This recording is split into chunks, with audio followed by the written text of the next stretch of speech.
First off, we have found some lost and found items. We're going to get this to the first aid depot over there. If you've lost something, we may have found it. We have looks like a cell phone. We've got a pair of glasses. We have a key fob, and we have a couple of cards. So if you've lost anything of that description and you can describe it further, we'd be happy to surrender them back to their owners. So I'll hand this to you. Thank you so much. And then a couple of quick things. This is Denton Farm Park, as you all know.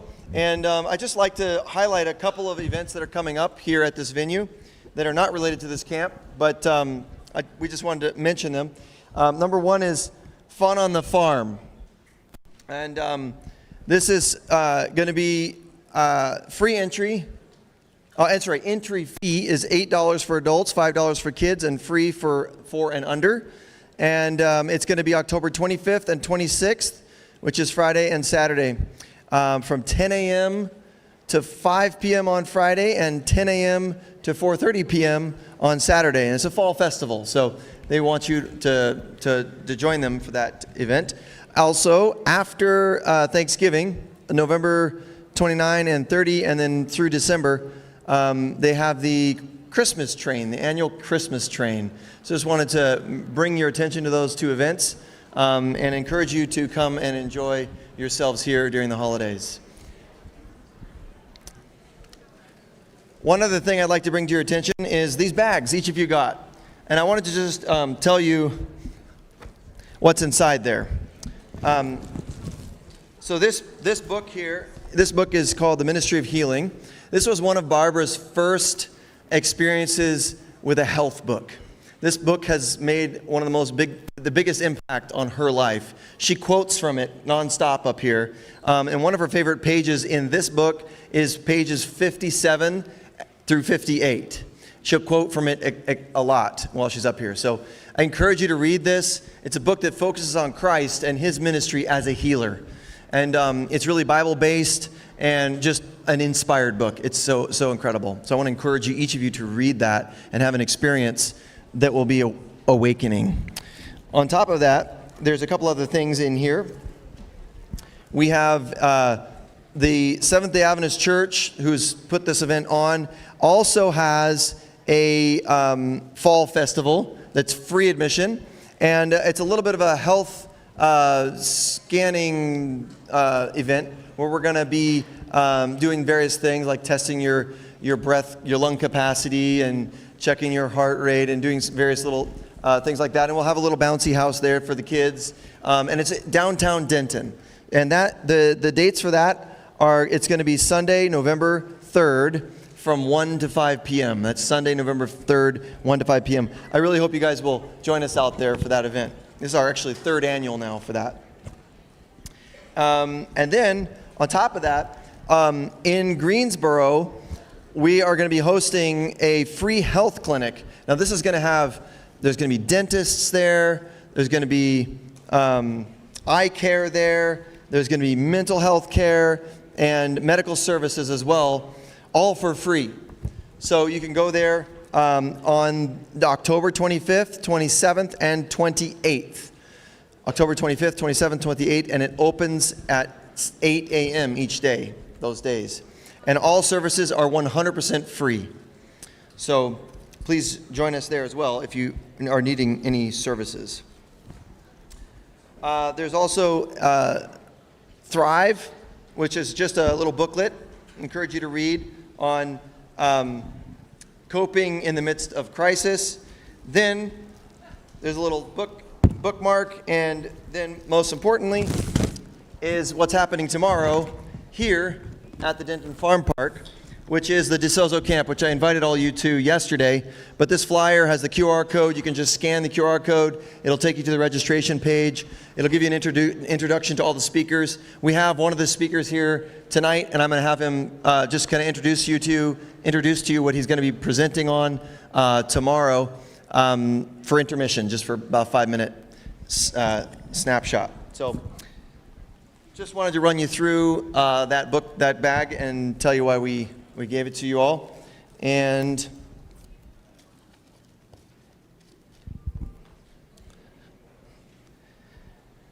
one last piece of housekeeping.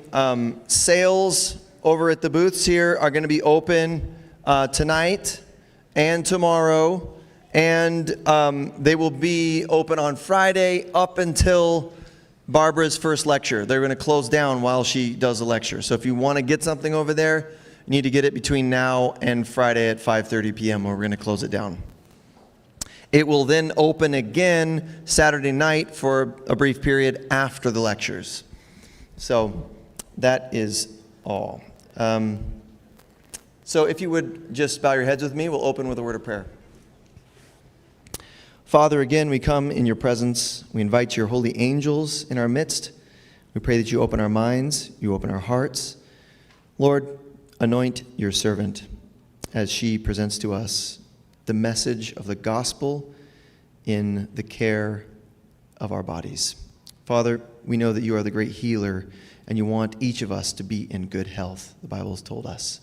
And so, Father, we need to learn about this wonderful and fearfully, wonderfully made temple that you have given each of us.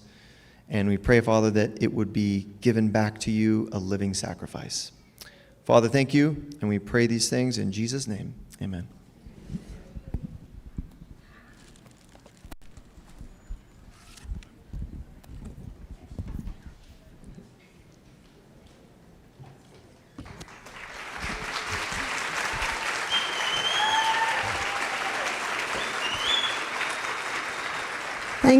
Thank you, and welcome everyone.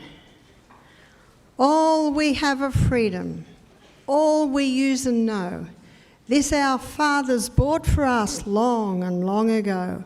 Long forgotten bondage, dwarfing hearts and mind, these our fathers died to loose, shall be bound again. Rudyard Kipling, the old issue. Isn't it an old issue?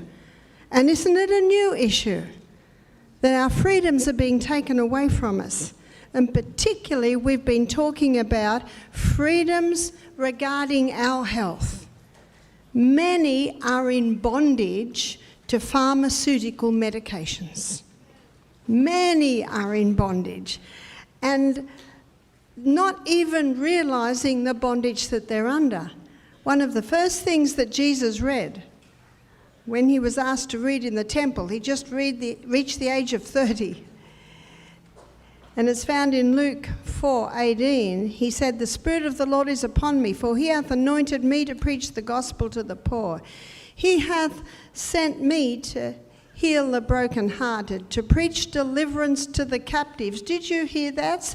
Deliverance is freedom. Captives, deliverance to the captives, recovery of sight to the blind, to set at liberty those that are bruised, to set at freedom those that are bruised.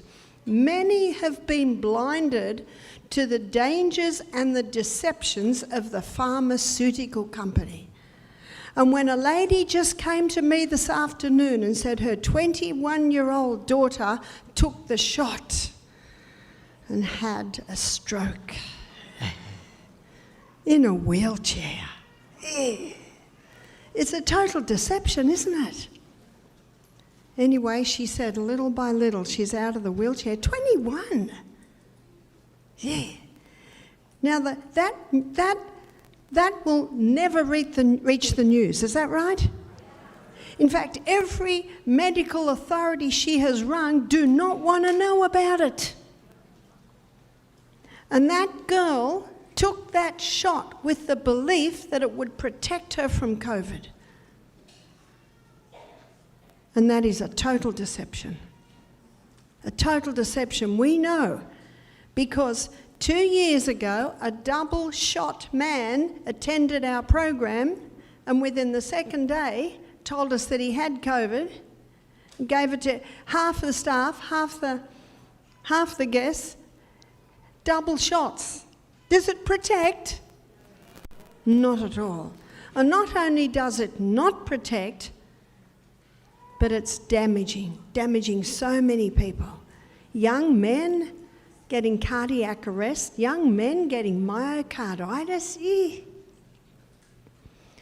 Long forgotten freedoms. Where's the freedom? These people are not experiencing freedom. And I think one of the worst deceptions is that we are told that this will protect us, safety. My grandfather was a light horseman in the First World War. My grandfather went to war with a total disregard for his safety to fight for my freedoms. Today, my freedoms are being taken away from me under the guise of safety. Is that true? How many people were attacked, ostracised for not getting the shot because they were accused that they were harming other people? Did you hear that one? How much sense does that make? But there is one thing, and one thing only, that all agreed on in 2021, 2022, 2023. There is one thing regarding this, my husband calls it the great pretend, sometimes called the plandemic or the scamdemic. But there is one thing through this whole scenario that everyone agreed on, and that is the best protection was a strong immune system. Is that right? So why was our health retreat in 2020 closed down for 7 months? If the best protection is a strong immune system, because guess what happens at the health retreat? You learn how to strengthen your immune system. You go through a detox. My husband said, if you're looking for any common sense in this thing, you won't find any. So what I'd like to show you tonight, because I'd like to suggest to you that it's not over. Am I right? What's around the corner? And your nation has some elections coming up, is that right? And I'm glad I'm in a state that champions the truth. I think you know what I mean. My husband loves him.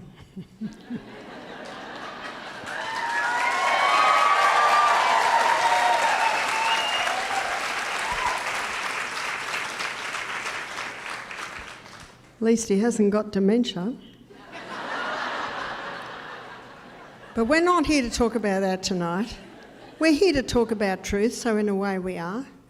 So what I'm going to show you tonight is what your immune system is. Because everyone agrees we need a strong immune system. But if you were to ask someone, what's your immune system? Then a lot of people go silent. Well, what is our immune system? It's a word that's thrown out. What is our immune system? So tonight, I'm going to show you what your immune system is. An immune system, or our immune system, is a defense system because our human body has been designed to heal itself. So it's a defense system. And this defense system begins with the skin. The skin is like a covering of protection around the whole body. And if you break the skin, you have to be careful, don't you? You have to clean it, you have to cover it, because that little bit of skin that's been broken, it's now vulnerable, it's now open to the air, open to possible bacteria, because our skin is our defense system.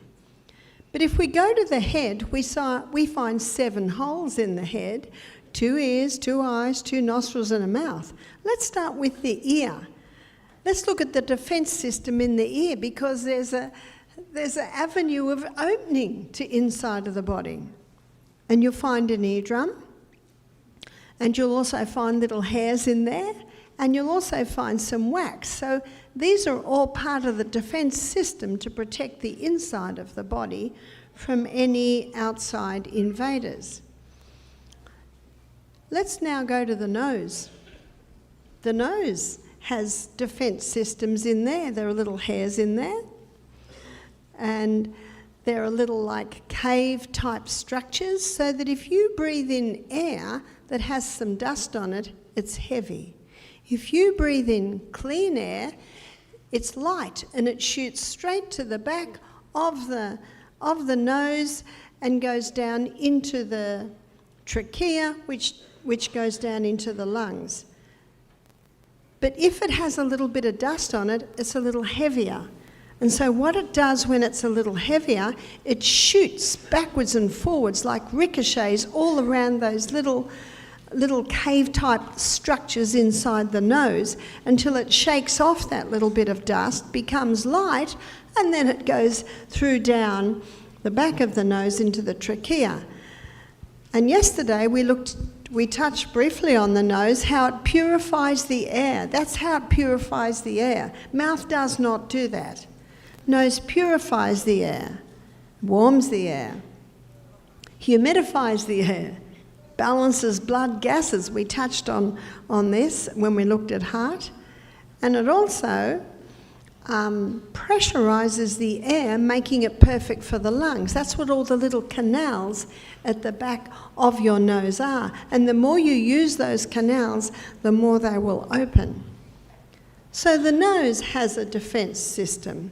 And you'll notice if you're breathing in dusty air, by the end of the day, you'll blow your nose because mucus is created, and you'll see all the little black spots that were collected in the hairs because the air wasn't perfectly clean or pure when it went in. And even if it gets down into the lungs, there's little hairs there. And if anything gets caught there, you'll do a cough, and you can cough up that little lump. So that's the defense system in the nose. Let's look at the eyes.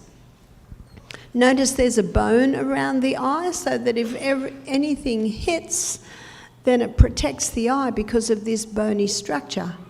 But if it's small and it goes into the eye, there's a blinking reflex. There are little lashes that will stop anything going into the eye. And if it's so small it gets past that and it gets into the eye, then the eye is covered with a mucousy liquid, and it'll trap anything. And I think we know if a bug gets in the eye, you just make your eye go round and round the world a few times and it'll go to the corner and you can flick it out. But also, the structure of the eye is a little bit rubbery. So sometimes if a harder thing hits it, it'll bounce straight back out. So there's quite an amazing defense system in the eye. And now we come to the last hole in the head, which is the mouth. But the mouth is considered an external structure. Anything that goes into the mouth is not part of you or me until it gets broken down to tiny substances absorbed into the blood, then it's in the internal structure. So we're going to go on a journey down through our mouth and look at the defense systems there. And the first line of defense is in our stomach. So in our stomach, we have something that's incredibly acidic. It's called hydrochloric acid. And hydrochloric acid, if one drop were to go on your skin, it would burn a hole in your skin. And if someone says to me, I've got a very acid stomach, it's over acid, I say, congratulations, it should be. You must be digesting your food very quickly, very well, because we should have an acid stomach. I have never met anyone with an over-acid stomach. And if someone says I have too much acid in my stomach, I say, how do you know? They say, well, it burns.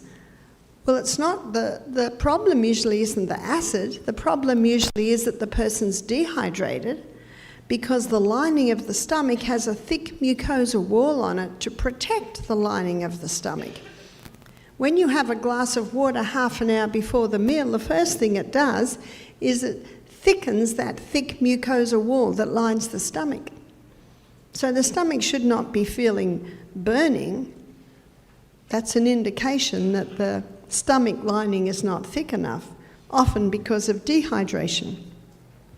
Did you know that dogs have 10 times the hydrochloric acid that humans have? And did you know that they don't get stomach ulcers or reflux? It's not the acid.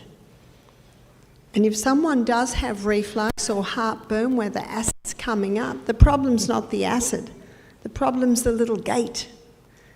And often that gate gets weakened because many people eat too much too late at night, and when they lie down, gravity presses against that little gate, little by little weakening, or they're stressed out.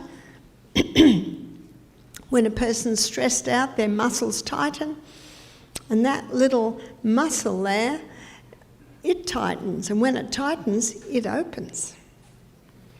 And that little muscle, the cardiac sphincter, the top of the stomach, it sits inside your diaphragm. Your diaphragm is that muscle that goes like this, and your diaphragm is part of your abdominal muscles.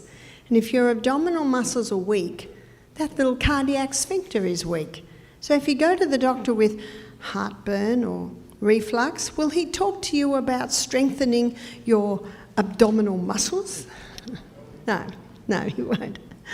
And yet it's an important part of it. What will he just give you? Antacids? That makes no sense at all. What's going to break down your protein now? To give someone acids for heartburn or reflux is like shooting the cows because they got into your vegetable garden. Just shut the gate. You just shut the gate and you don't have to shoot the cows. Same with heartburn or reflux. Don't shoot the cows, don't shoot the hydrochloric acid that's an important part of breaking down your protein. Shut the gate. How do we shut the gate? Strengthen your abdominal muscles. How do you shut the gate? You eat most of your food at breakfast and lunch, and if you eat at night, it should be light.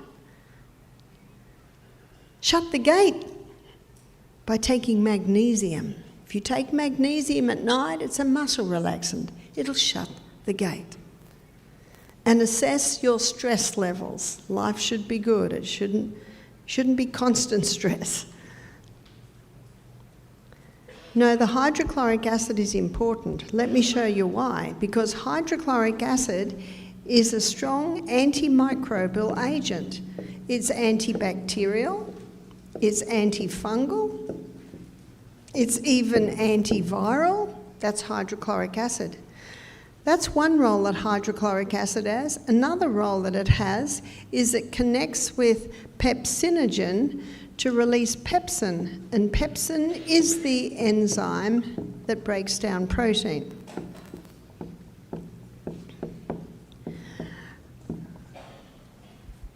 So as you can see, antacids are a bad choice.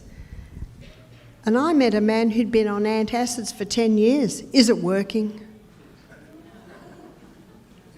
He went off them and started taking cayenne pepper. You know what cayenne pepper did? It started to boost his hydrochloric acid. That poor hydrochloric acid had been killed for so long. He learned about eating most of his food at breakfast and lunch, and if he ate at night, it was lighter.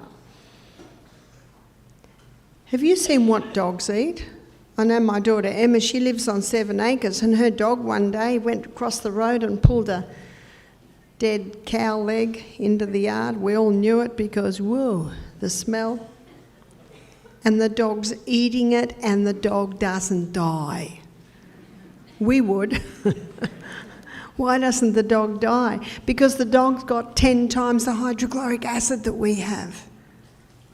It's your front line of defence of anything coming into your mouth. I was at a friend's house one day, and I was there for lunch, and her teenage daughter was patting the dog, and you know, the lovely little dog patting it, then got up and made the salad, did not wash hands. You see, dogs carry worms, dogs carry parasites. And so if you do touch the dog, you must wash your hands, because on that salad, what's coming in? But if we've got strong hydrochloric acid, we don't need to fear. It's your front line of defence. A lady came to me one day and she looked a little upset. I said, "What's the matter?" She said, "My baby, My 10-month-old baby was crawling on the yard and ate some dog droppings. I said, it's all right, it'll go one in and come out the other. It's a hollow tube. They've got strong hydrochloric acid. And by the way, how come that baby often by the age of 2 are fussy with what they're eating? What happened? It's like a friend of mine, she says, how come your kids are eating all their salad and my kids won't eat their salad? I said, I think it's got something to do with the chocolate bar you gave them half an hour ago. As if they're interested in salad then. I've come to the conclusion that parents, 99% of the time, dictate the tastes of their children. It's like the lady that said to me, Barbara, my 2-year-old will only eat porridge. What'll I do? I said, get rid of the porridge. You'd be surprised what they'll eat when they get hungry. Always smile. Sorry, sweetheart, we've run out of porridge. Smile, smile, smile. Hunger's the strongest urge in the human body. But many people don't understand the role of hydrochloric acid. It's a very important part of our defence system. It's our front line of defence.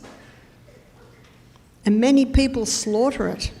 How do they slaughter their hydrochloric acid? Eat all day long, just exhaust the hydrochloric acid. Drink with their meals, dilutes the hydrochloric acid. Stressed out with their meals, it blocks the production of hydrochloric acid. And it's our front line of defence. How can we boost hydrochloric acid? Eat breakfast like a king, lunch like a queen, and tea like a pauper. Or you say supper. What do paupers eat? Sometimes nothing. And drink between meals and not with meals. And check out the time-restricted eating. Time-restricted eating, it came out of the 5-food diet, the 5-2 diet, the intermittent fasting, eating twice, 6 hours apart in a 24-hour period. And the majority of the time, that's what I eat. I eat breakfast like a king. I eat lunch about 2 o'clock, and I often don't eat again. I'm getting an 18-hour fast every 24 hours, and what they have found, diabetics are coming off their medication. Oh, and what did the princess tell us only a few years ago? They have to eat every couple of hours. Put not your trust in princes, Psalm 146, verse 3. You probably know it off by heart by now. Put not your trust in princes, neither in the Son of Man, in whom there is no help. You're the doctor. You're the master of your destiny. It's your God-given right to choose what you do and what you do not do to your body. And so when a mother comes to me, only yesterday, my 6-year-old child's got Crohn's disease. They want to put him on medication. I said, no. Remember what you say? Thank you so much for your advice.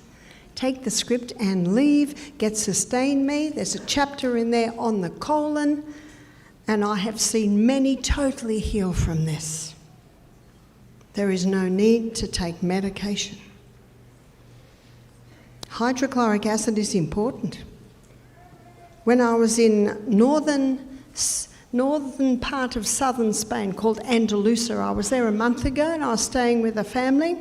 I was giving health lectures. It was like a little camp meeting out in the bush, a lot of tents and caravans.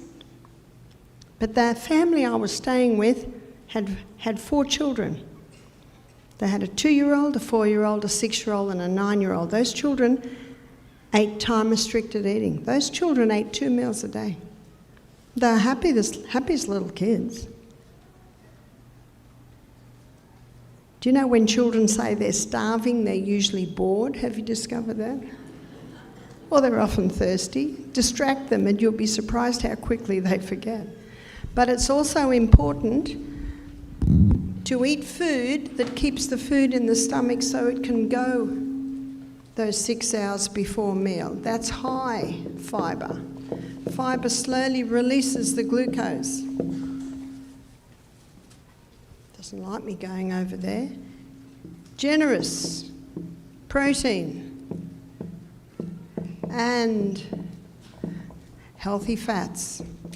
Fats that haven't been played with, fats that haven't been poisoned, fats that haven't been extracted using chemicals and heat. These are the 3 food groups that keep the food in the stomach longer. So they're ways that you can boost your hydrochloric acid because it's your front line of defence. Do you know what this means? The only people that suffer from food poisoning are people with low hydrochloric acid.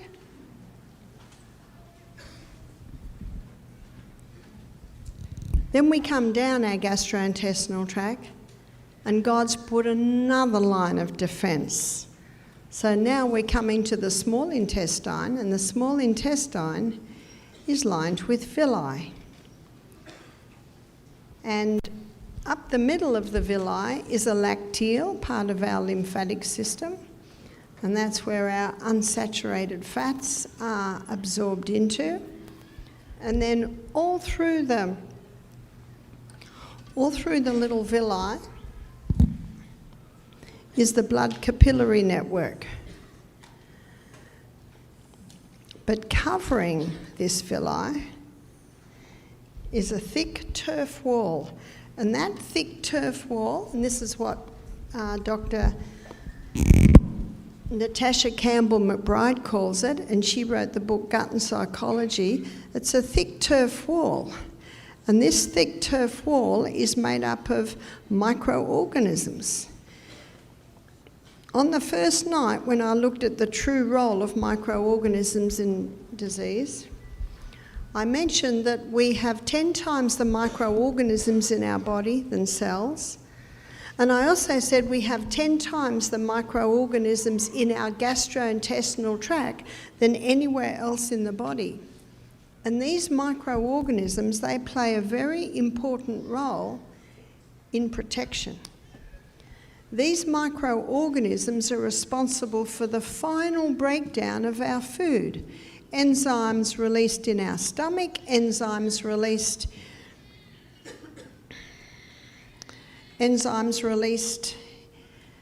from the liver, enzymes released from the pancreas, they are all responsible in the breakdown of our food. So what do these microbiome, these microorganisms, what do they break down? They cause the release of B vitamins. They also are responsible for the release of melatonin, that helps you sleep well at night. And these microorganisms are also responsible for the release of glutathione. And glutathione is a potent antioxidant. These microorganisms that line our gastrointestinal tract, they are responsible for the correct absorption of our nutrients out of the gut and into the blood. These microorganisms play a very important role in protection. It's our next line of defence regarding our immune system.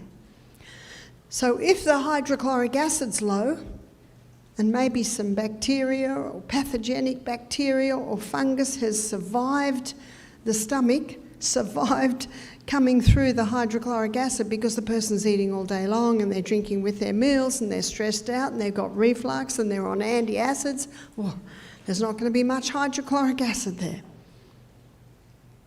Do you know what that means? They're not going to be able to break their protein down very well. Do you know what that means? Their muscles aren't going to get very strong. And if they're on the statin drugs, one of those side effects is muscle wasting. Did you know that muscle knows no age and our muscles should be just as strong when we're 90 as when we're 9? One lady said to me, I want to stop my statin drugs, but my doctor, he'll get so angry. So you know what my response is? Don't tell him. One lady said, I go to the doctor and he'll get angry if he knows I've stopped. So she said, I just sit there like a stunned mullet. And he gives the next top scripts, and you know what you say? Thank you so much. She goes home, puts them in the bin. Because she's conquered her problem, but she doesn't want to go into an argument with her doctor, and he'll get angry. That's wrong. They have no right to do that to you because you are your own doctor. You go to them for advice. And if the plumber didn't give you the right advice, what would you do? Fire him. Thank you, sir. There are some excellent plumbers and there are some not so good plumbers. There are some excellent doctors. And there are some that unfortunately try and intimidate you. But don't allow them to do that. Don't lie. We should never lie because, oh, what a tangled web we weave when at first we begin to deceive. And that's what the pharmaceutical company does, and I am not going to do that. The Bible says lying lips are an abomination to God, but they that deal truly are his delight. We must always be truthful. That's why when I took my son to the doctor because a fish hook got stuck in his thumb. Is he a boy? Is the Pope a Catholic? Whew. You can't get it out because it's got that barb. So I went to the doctor, William VI. He put local anaesthetic in, gave it a little nick, was able to get it out, plastered it up, and as we're walking out, he said, has he had his recent shots? Da-da-da-da. You have to be very careful how you handle this. So I turn round and you smile like an idiot. Do you know what that tells you? You have total confidence in what you're doing. I said, he's been immunised naturally. If I have any concerns, I'll call you. And then you leave very quickly.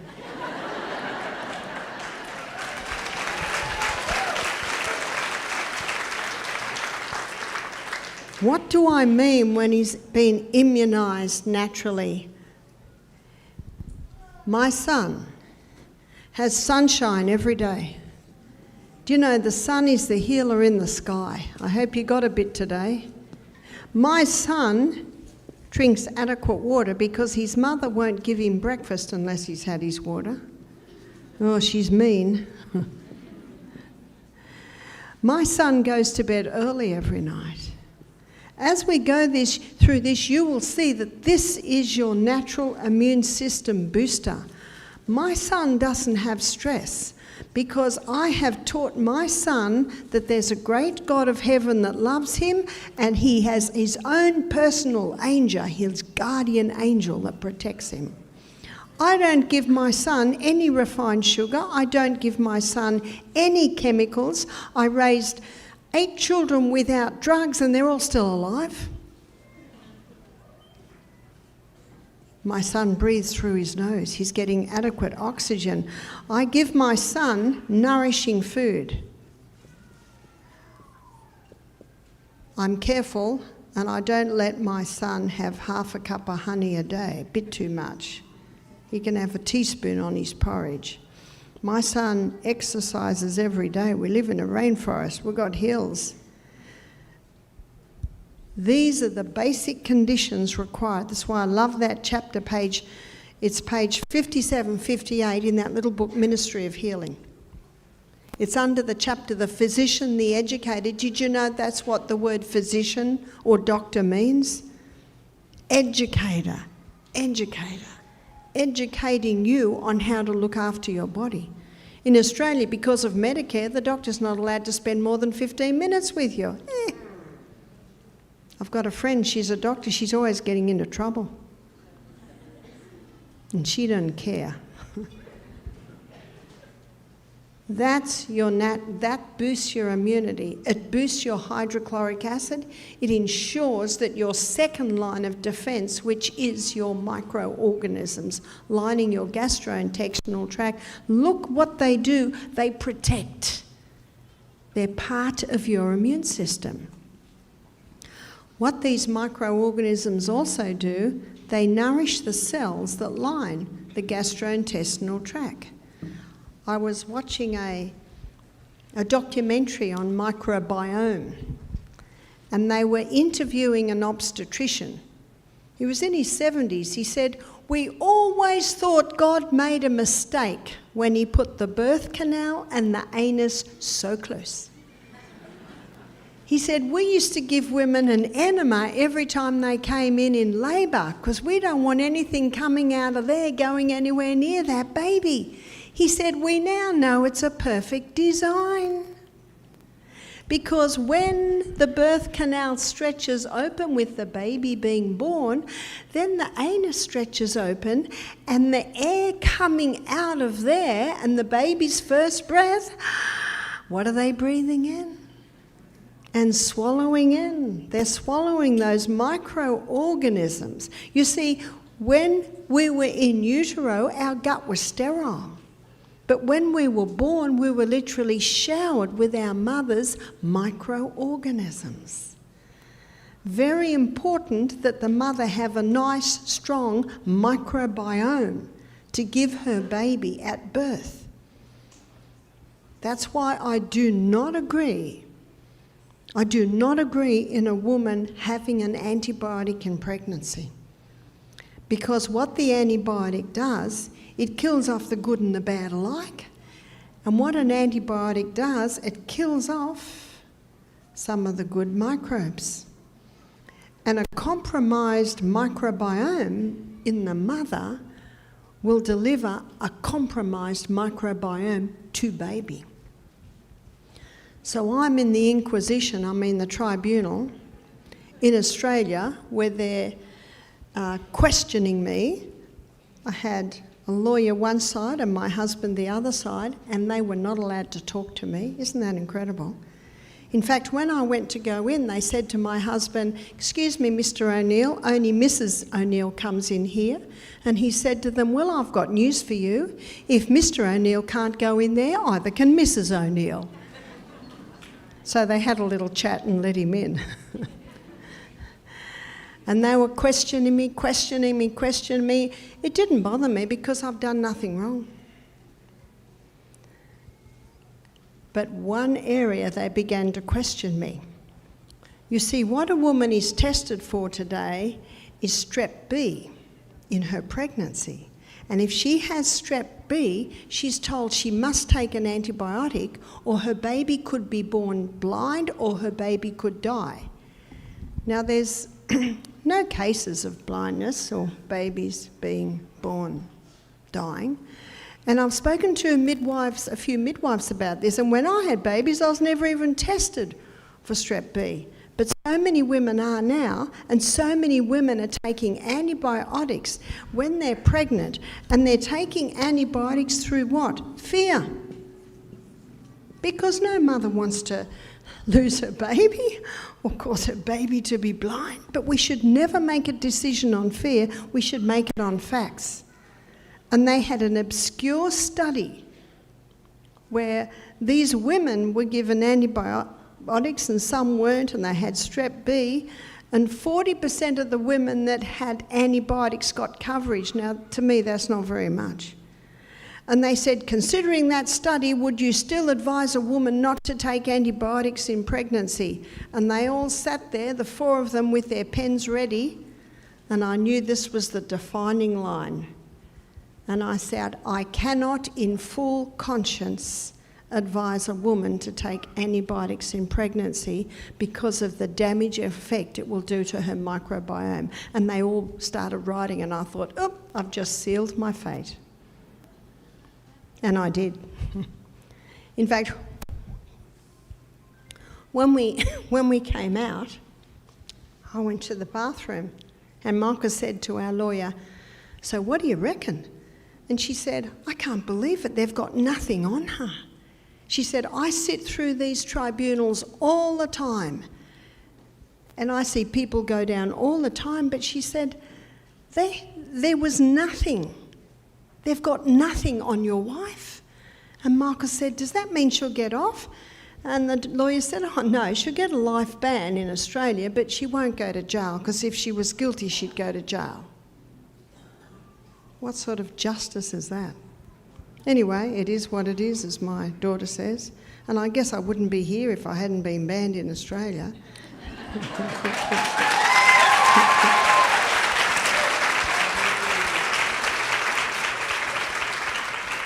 Never underestimate the plans that God has for you. Yes. Yeah. So these microbiome is an integral part of our immune system. In fact, 70% of our basic immune system, which is our white blood cells, which we're about to look at, they're established by our microbiome. So what kills off our microbiome, our gut flora?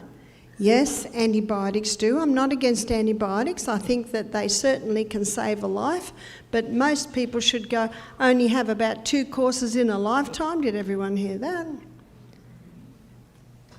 And some people should go through their life never having them. So our microbiome is basically our foundation for our immune system. So what knocks it off? Antibiotics do. Statin drugs.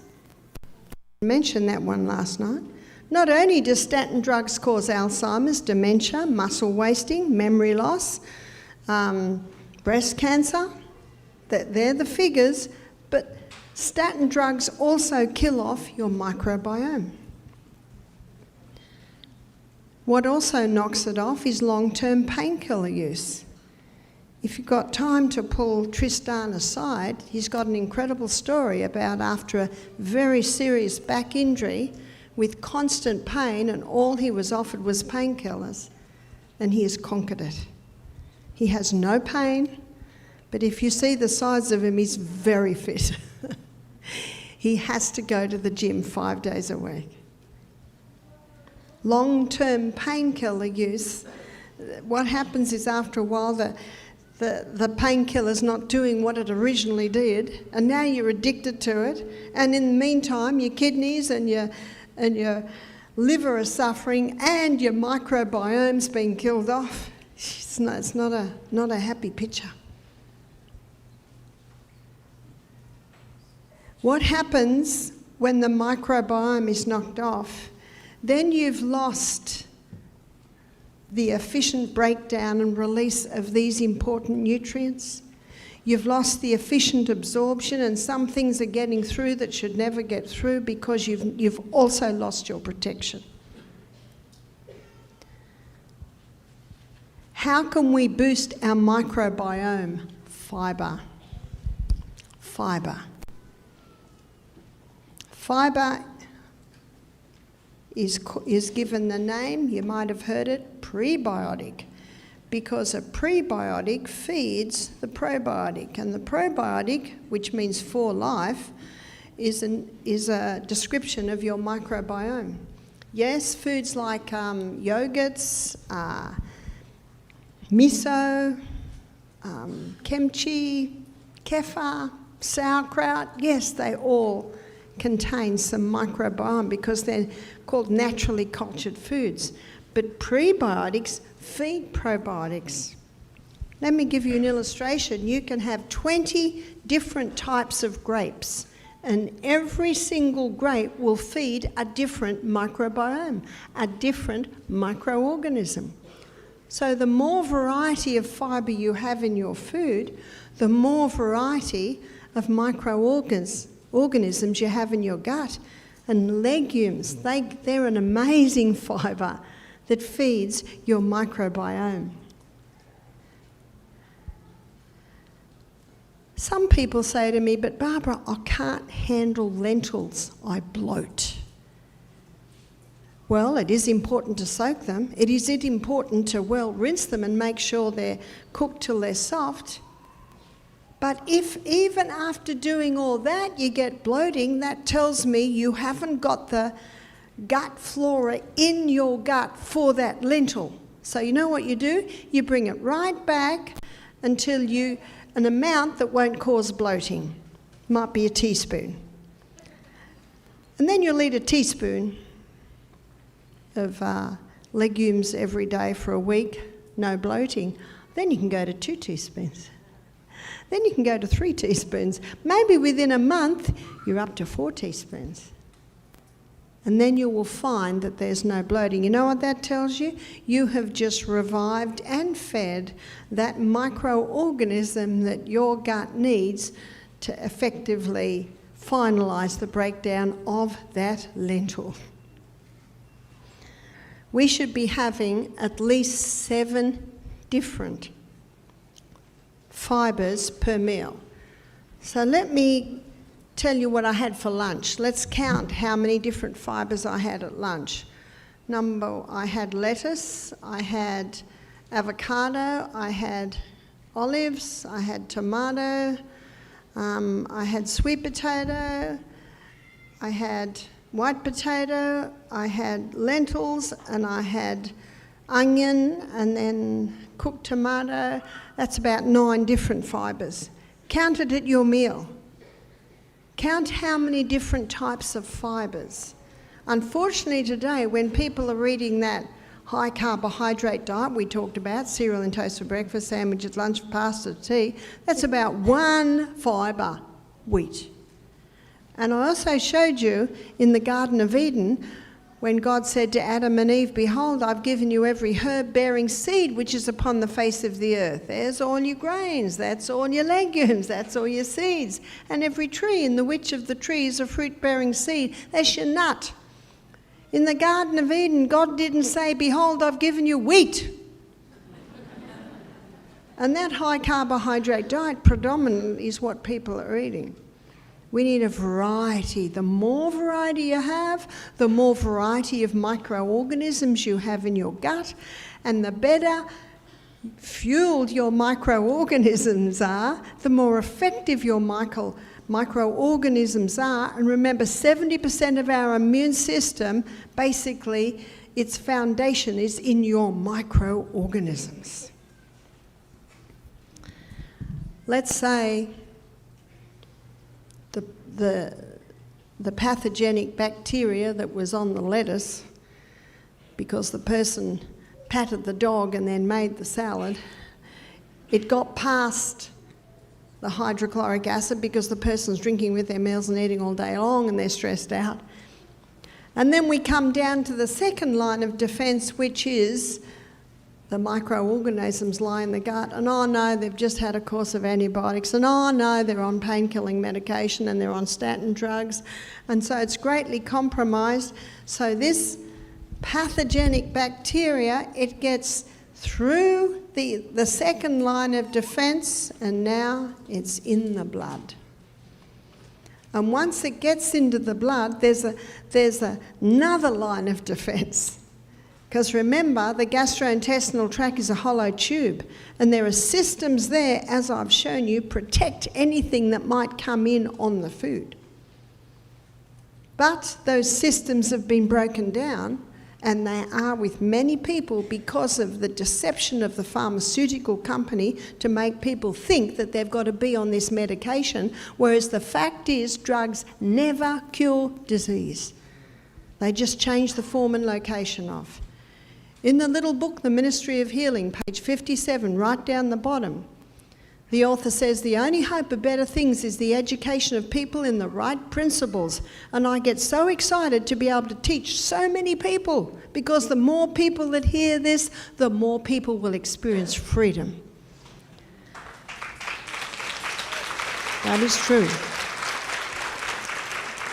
She says, "The only hope of better things is the education of people in the right principles." The second sentence says, "Let the physicians teach the people that restorative power lies not in drugs, but in nature." It's like the orthopaedic surgeon that said to me, "I can set a bone, I can't heal a bone." That is true. Drugs never heal disease. And the man that came to meetings last week, he said, "I've had irritable bowel for 30 years. He said, "They've now taken out the whole of my large colon." So the drugs they've been given him for 30 years, are they working? No, they're not working at all. And he came up to me and he said, "Thank you so much for what you're teaching. Yes, his colon's gone, but if his son or his neighbour or his friend gets it, he can say to them, 'Don't do what I do.'" In the book Sustain Me, there's a chapter on the colon which shows what you can do to bring about healing in that colon, and I've seen it happen many times. But this bacteria, it's got into the blood. Let's look at our front line of defence in the blood. And we're looking at our white blood cells, and our first, or our largest, is neutrophil. And the neutrophil makes up 60% of our white blood cells. And do you know, if ever you've got a splinter that's ingrown and the next day you see white pus there, do you know what that white pus is? Dead neutrophils. They're there doing their job. And what the neutrophil does, it surrounds the bacteria and releases hydrogen peroxide to kill the bacteria, and in the process it dies. And you get enough of those, that's what pus is. Another one is lymphocytes.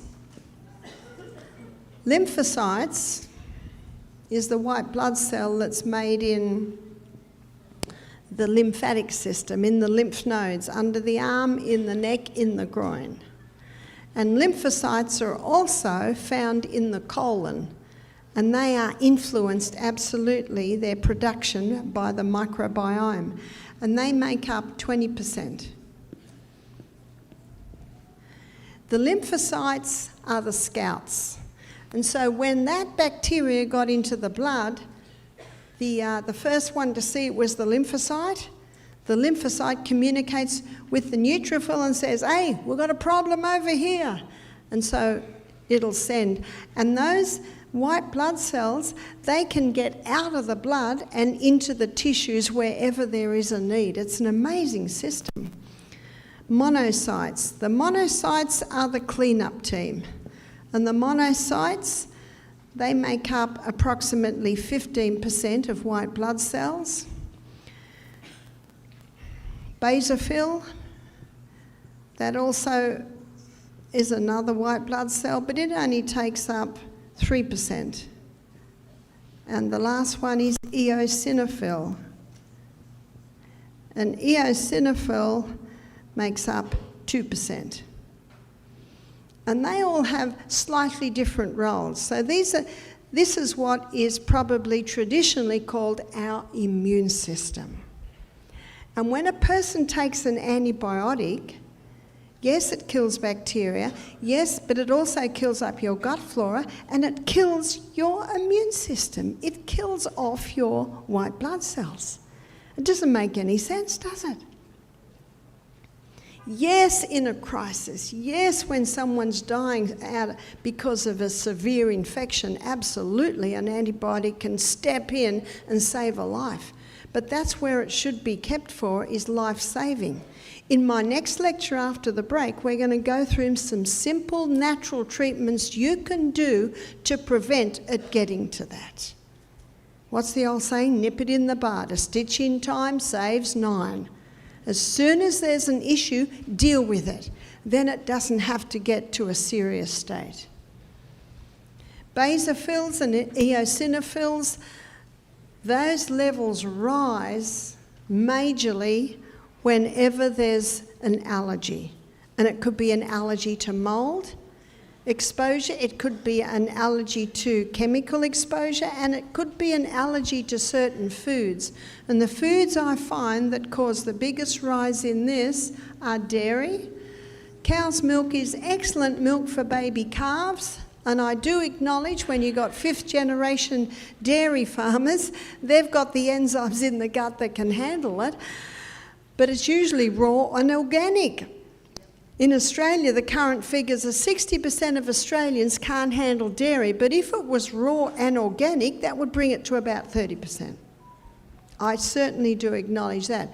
People say, "What milk do you drink, Barbara?" I say, "I'm weaned, I eat food." Milk is for babies.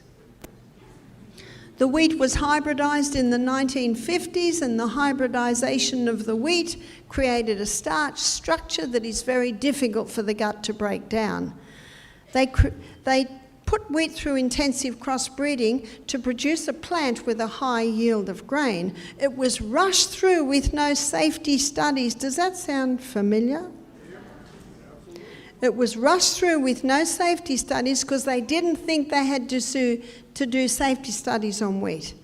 But only now they're starting to see the problems. So many people are suffering from gluten intolerance, and it's because this hybridised wheat, the hybridisation created a very complex protein or gluten structure, very difficult to break down, especially when there's compromise in hydrochloric acid, compromise also in the microbiome in the gut. So sometimes it's not just one thing, not just the hybridisation of the wheat, not just the fact that most wheat is grown with superphosphate, not just that most wheat is sprayed with glyphosate, not just that wheat today is sprayed with folic acid. Did you know that?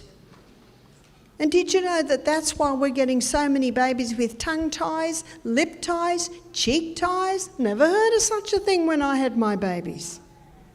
All wheat is sprayed with folic acid. And what are pregnant women told to eat? Folic acid. Pregnant women need folate, not folic acid. And folate is found in all the dark green leafy vegetables. But that's a whole nother subject. Oats. Oats are very high in a plant chemical called lectins. And lectins, when they get into the blood, cause inflammation.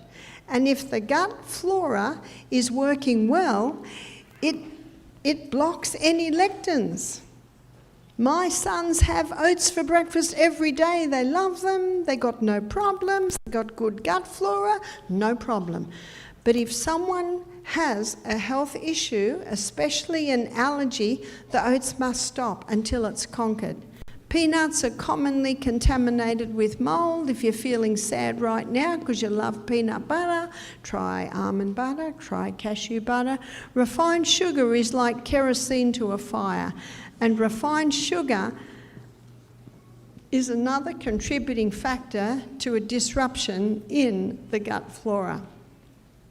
I find that these are the foods that can cause a rise in these. You see, our immune system, we shouldn't have too much or not enough. It should be nicely established. So how can we boost our white blood cell? This morning, early, it was probably almost 7 o'clock, Jacqueline and I were running up and down hills, got quite hot, and then got back to where we were staying, and the debris has finally moved on from the lake where we're staying, and I dived in. Oh, it was very, very good. Isn't it cold? Yes, but that quick cold does a massive boost to your immune system. Massive boost. So one of the best things you can do, it's summertime now, this is the best time to start. So just as you finish your lovely hot shower, make it a little bit hotter at the end so that you can handle turning the hot tap off and ending briefly with cold. Start with 10 seconds. Hopefully by the time winter comes up, you'll be up to 30 seconds. Warn the neighbours of the screams that are going to come out of the bathroom window.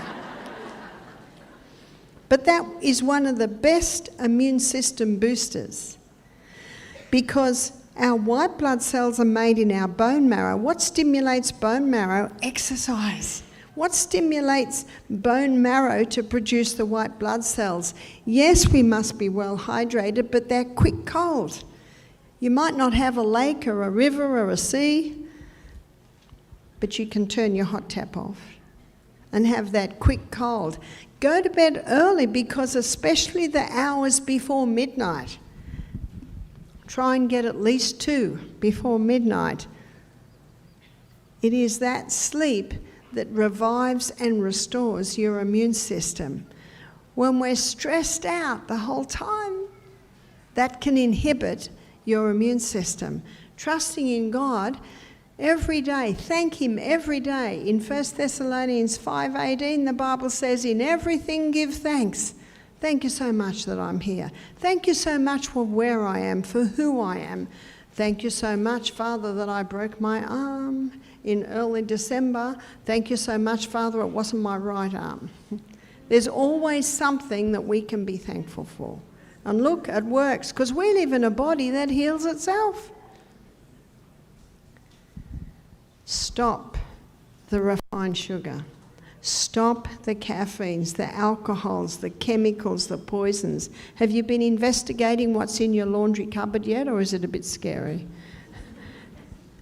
Keep those chemicals out, because they all contribute not only to the knocking back of your gut flora, which automatically is your immune system, which affects your immune system, but also your immune system. Breathe in more oxygen. Oxygen boosts every single part of your body. We need to supply the right fuel for our body, for our gut flora, for our immune system. Can you see that it all ties together? I'm going to end with the story of a little boy. And this little boy, his mother brought him to me, and he's 7 and his finger's twice the size. And it was all raised red with like a white pussy top, but it was all sealed. I said, what happened there? She said, oh, it's cellulitis. Well, we can tell that. What's cellulitis? Inflammation of the cell.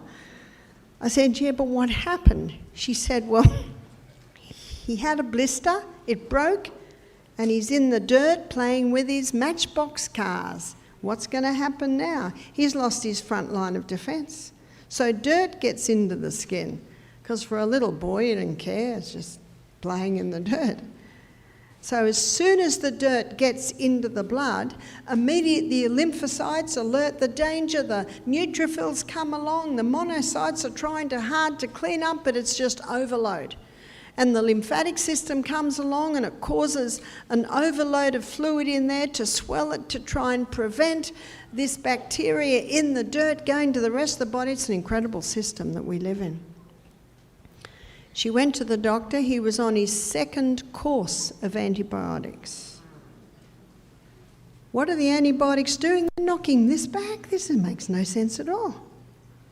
So it's 10 days he's on antibiotics. On his 2nd course, well, I don't know what it's doing. Would the finger be twice the size? I don't know, but it's still big. She said, and he's having painkillers, and he's having sleeping tablets to sleep at night, and he's 7. What's the definition of insanity?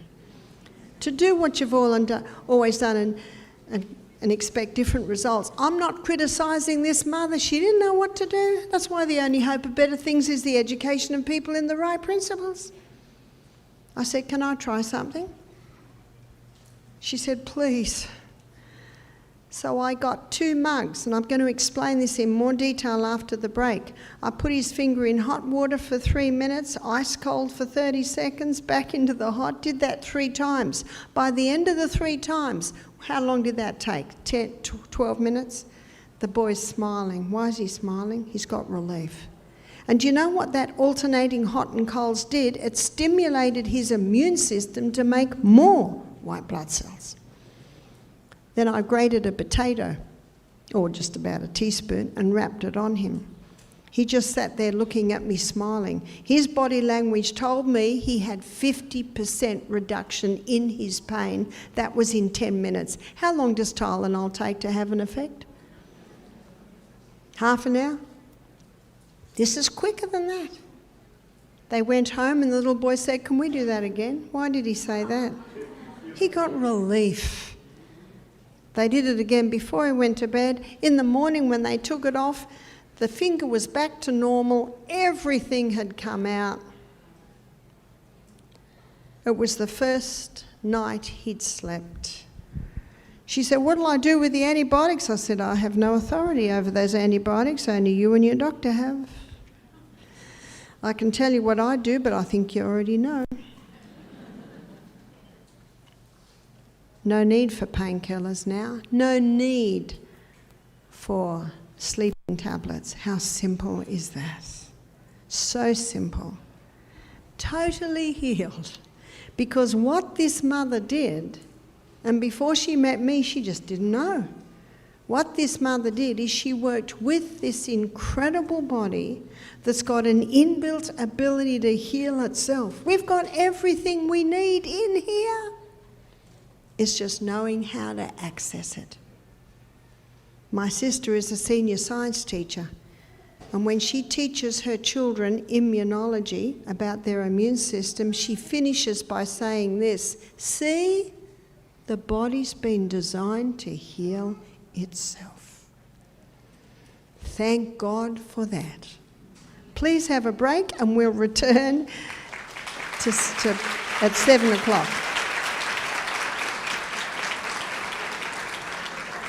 There's a man running very fast round the back, and he's going to fly through this door any minute. You sit right here for 1 second.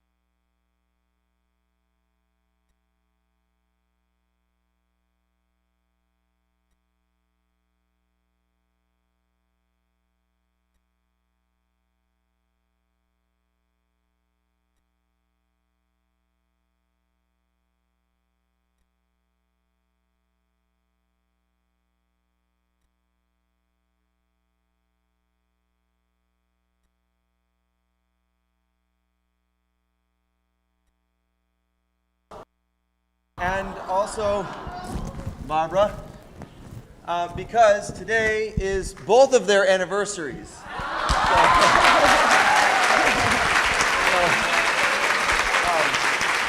It just so happens that they were both married on the same day to two wonderful men. And so these are from your man. 27 years, 2nd of October 1997, so 27 years ago, myself and my husband Douglas got married at 11 o'clock, and Mum and my stepdad Michael got married at 4 o'clock. And I think, didn't Dad ask you only about 2 weeks before we got married to marry you? Yeah, he came into my kitchen and he said, I think you and I should get married. And I really liked the guy, so I said, okay. And then the next day he went on wasn't it a 13-day trip around the world? And then Mum came to me and said, well, hey, you know, my grandpa, which is Mum's dad, and all the aunts and the uncles and the cousins are all going to be there for the wedding. Can we have a little something the next day and get married? And I'm like, well, why not just get married on the same day? The tent's up, the food's there, everyone's got a dress on. So yeah, 27 years. God is good.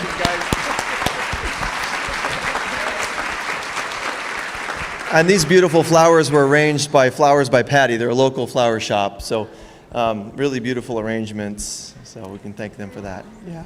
All right, ladies. We're going to do a brief intermission. Come back at around 7 o'clock. We'll get started. Thank you.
How y'all doing tonight?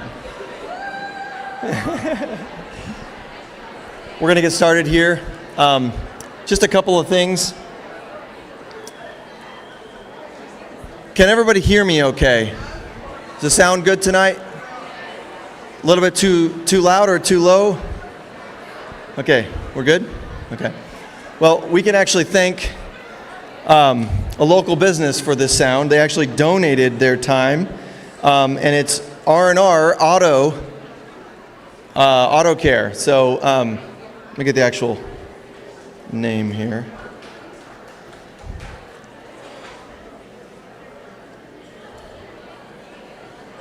Car Care Center. So it's R&R Car Care Center right here in Denton.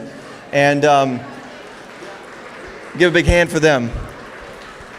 So they actually donated their time and effort, and all this equipment, all the sound equipment belongs to them. They even went out of their way to get extra equipment so that we could have enough sound for this big of a venue. So we're just so thankful and grateful for them. So really great company. One thing I'd like to bring to your attention is a couple of resources that are for sale here at camp. And one of them is over here in this booth. It's called the Adventist Pioneer Libraries. It's this book called The Rights of the People. The Rights of the People. Now this is a book that was written in the late 1800s. And the principles of this book it was written by a man named A.T. Jones, and it's actually his masterpiece on the relationship of religion and the civil power, the civil government. He goes through history in that book. He goes through history showing when the separation of church and state was violated, there has always been persecution, even in America. And seeing what direction our government and even our churches are going today calls us to understand the principles laid down in this book in order to avoid taking wrong steps that will inevitably lead to a disaster in our nation. And I'd actually like to introduce to you tonight my brother-in-law, Greg Batistas, who will be presenting tomorrow on the subject of religious liberty. And I just want him to give us a quick rundown of what he's going to be talking about and an invitation for each of you. Thank you. Thank you. Welcome, everyone. Oh, isn't this a precious time together? Amen. You know, this is very special to be able to come together and talk about these issues, because there are some that don't want some of these issues being talked about in this world. In fact, we're talking about the issues of liberty here, and I'm holding up before you today the United States Constitution. This book, amen, amen, amen, a vitally important document that every American needs to be well familiarized with, because there is an attack taking place in this nation on your natural and unalienable rights as you are living here, as sure as we are sitting here today. Your natural and unalienable rights are under attack from a multitude of enemies who do not want you to have what God has endowed you with personally as your creator. And so, I'm going to be here tomorrow.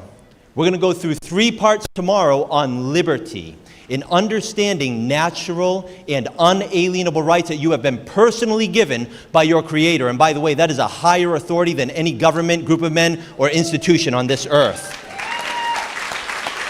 That's right.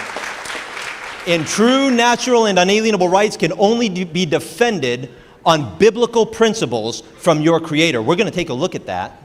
We're also going to understand some of the issues that are at play in attempting to remove your natural unalienable rights. That includes civil liberty, religious liberty, and medical freedom in this nation. Because, friends, there are a group of individuals that want to see American liberty entirely eliminated. That's taking place right now. You don't have to look very far in the past to see it. We're going to cover these issues in this camp meeting. We're going to be doing 7 parts on liberty.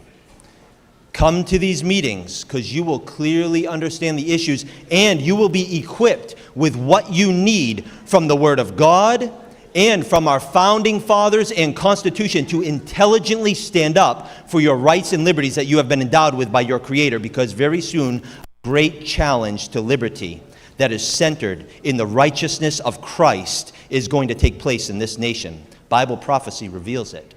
And the goal of this series is to equip you that you will be able to intelligently defend your faith and intelligently defend liberty based on the founding principles of America. So I'm going to invite you to come as we take a look at these things this week. Thank you very much. Thank you, Greg. Thank you, Greg. And that starts tomorrow morning at 9 a.m. So I hope you all will come. 9 a.m. tomorrow. I just want to clarify one other thing quickly before Barbara comes on. We are scheduling this to happen again next year. So we hope you'll tell your friends and your family and invite them all. And let's fill every single spot in this place. We're going to set up some outdoor screens like this and maybe a pavilion out there or something, anything we can do to try to expand our reach and expand what kind of principles that we're laying down here and learning about for our bodies and for our minds and for our souls. So I hope that each of you will try to join us tomorrow if you can and for the rest of the week. And if not, you can look for this again next year. We will send out an announcement to the emails that each of you used to sign up for this event.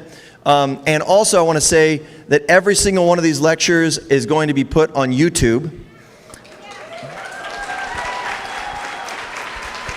Not only Barbara's lectures, but also the ones to come over the rest of the week.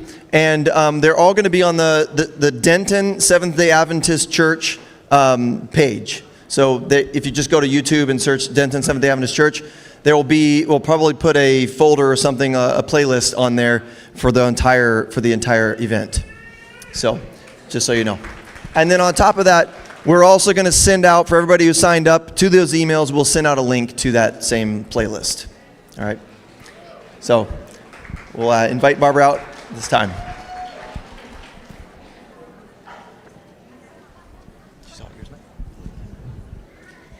Thank you and welcome back, where we continue our investigation of this incredible body and its inbuilt ability to heal itself. But this is probably one of the most popular because it's natural remedies. The human body's been designed to heal itself, and it will heal itself if you give it the right conditions, but sometimes it needs a little boost. And that's where the natural remedies can come in. In my library at home, I have a book. It's called Abbott's Hydrotherapy for Nurses. Hydrotherapy is water therapy. Did you know that nurses used to be taught water therapy? I met a lady in Singapore about 10 years ago. When I met her, she was 80, and she trained in Sydney as a nurse, and she was taught water therapies. Isn't that incredible?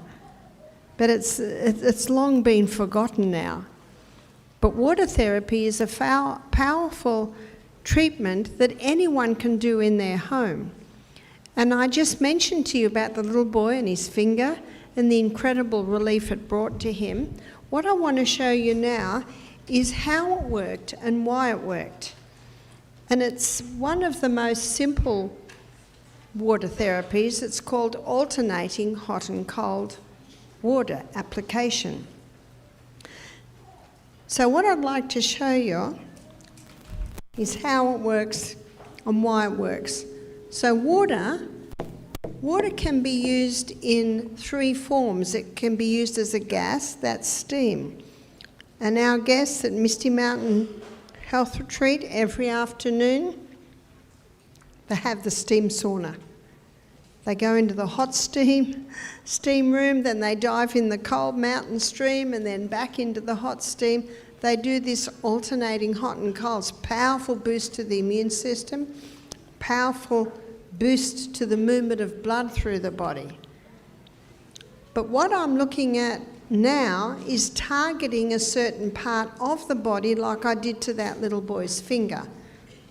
So water can be used as a gas in steam. It can be used in a solid as ice.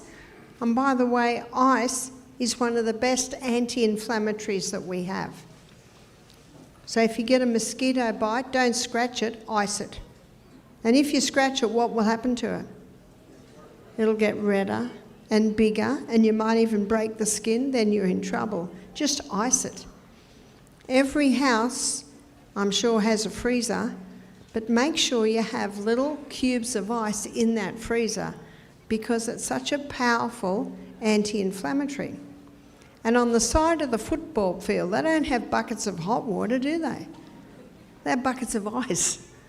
Because if there's an injury, the ice stops the swelling. It's anti-inflammatory, anti-itch, it's great. So I'll tell you an experience that happened to me. So I think it happened to me last year when I was home in April.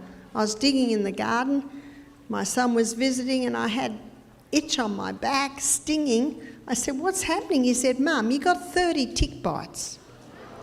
And they were all the tiny little ones. You know how ticks go through phases, and the first one is like pinheads. So he got most of them out, and I remember at night I could feel more, so I just get my husband's shaver and just shave them off. And doesn't the head stay in? Yeah, but the head doesn't live long without a body. That's my reasoning. Anyway, and I went to bed and woke up at 2 a.m. and my back felt like it was on fire. What are you going to do? So I went and got a block of ice, and this is why it's important to do your arm exercises every day, 10 down, 10 up, 10 back, and then you can actually reach these areas. So I just ice it, then back over here, ice it, and 2 blocks of ice, and I had it sitting in it like a face cloth. Iced.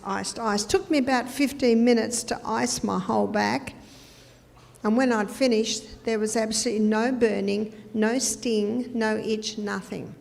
And I went back to bed, and I lied there, and I thought, this is a miracle. Ice. We forget the wonders of ice. Please don't forget the wonders of ice. I saw a man who had scabies, and his arms, you could just see he'd been scratching. I said, that's what's making it worse. Ice it. Ice it. Ice it is a very powerful thing. So don't forget the wonders of ice. So water can be used as a liquid in gas. It can be used as a gas, and that's steam. It can be used as a liquid, and that's the water, and that's what we're going to look at more here. Or it can be used as a solid, and that is ice. So let's have a look at what's happening when you do the hot and colds. When you apply hot water to the body, there's a stimulation. And I think we've all experienced it. If you're a little bit cool and you have a hot shower, it tingles, doesn't it? And at first it's, because you're cold and the water's hot. There's a stimulation. What is being stimulated is blood. And the Bible says the life of the flesh is in the blood. So what does blood contain for it to be life? It contains white blood cells. And we just had a look at our 5 different types of white blood cells. That's your internal army. And the red blood cells. The red blood cells carry the oxygen. The red blood cells carry the nutrients. The red blood cells carry water. And the red blood cells carry away waste. All machinery has a waste product, and our living machinery is no different. So this is what the red blood cells do. So when you think about it, when there's an injury like that little boy with his sore finger, all that finger needed was more blood. So when I put it in the hot water, I'm stimulating blood to the area. After 3 minutes, there's a change. After 3 minutes, there's a slowing down. And I think we can all appreciate when you get into a hot bath, at first it's a little because it's tingling, but it doesn't take long before it's There's a slowing down. And Dr. Kellogg, famous doctor who was the medical director of a health retreat in Michigan, Battle Creek, Michigan, 1,000 beds was this huge health retreat hospital in the late 1800s.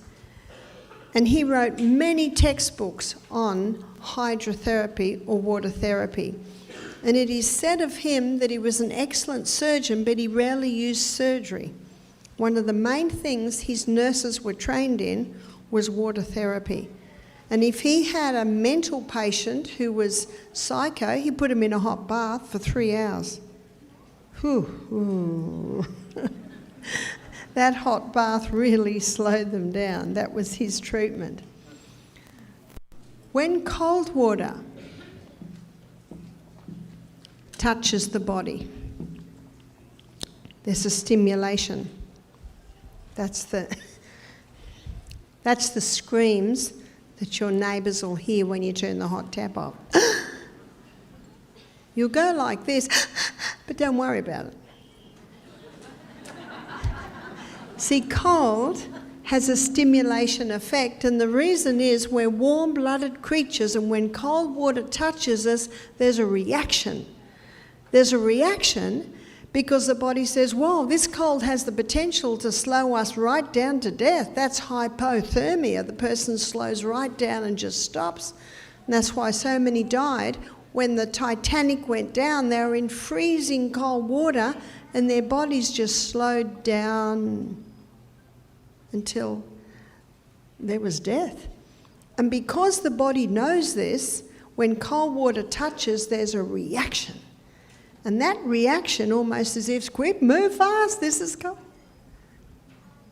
But it only takes 30 seconds before there's a slowing down. And what we used in the alternating hot and cold treatments is the stimulation of hot and the stimulation of cold. And that's what I did with that little boy.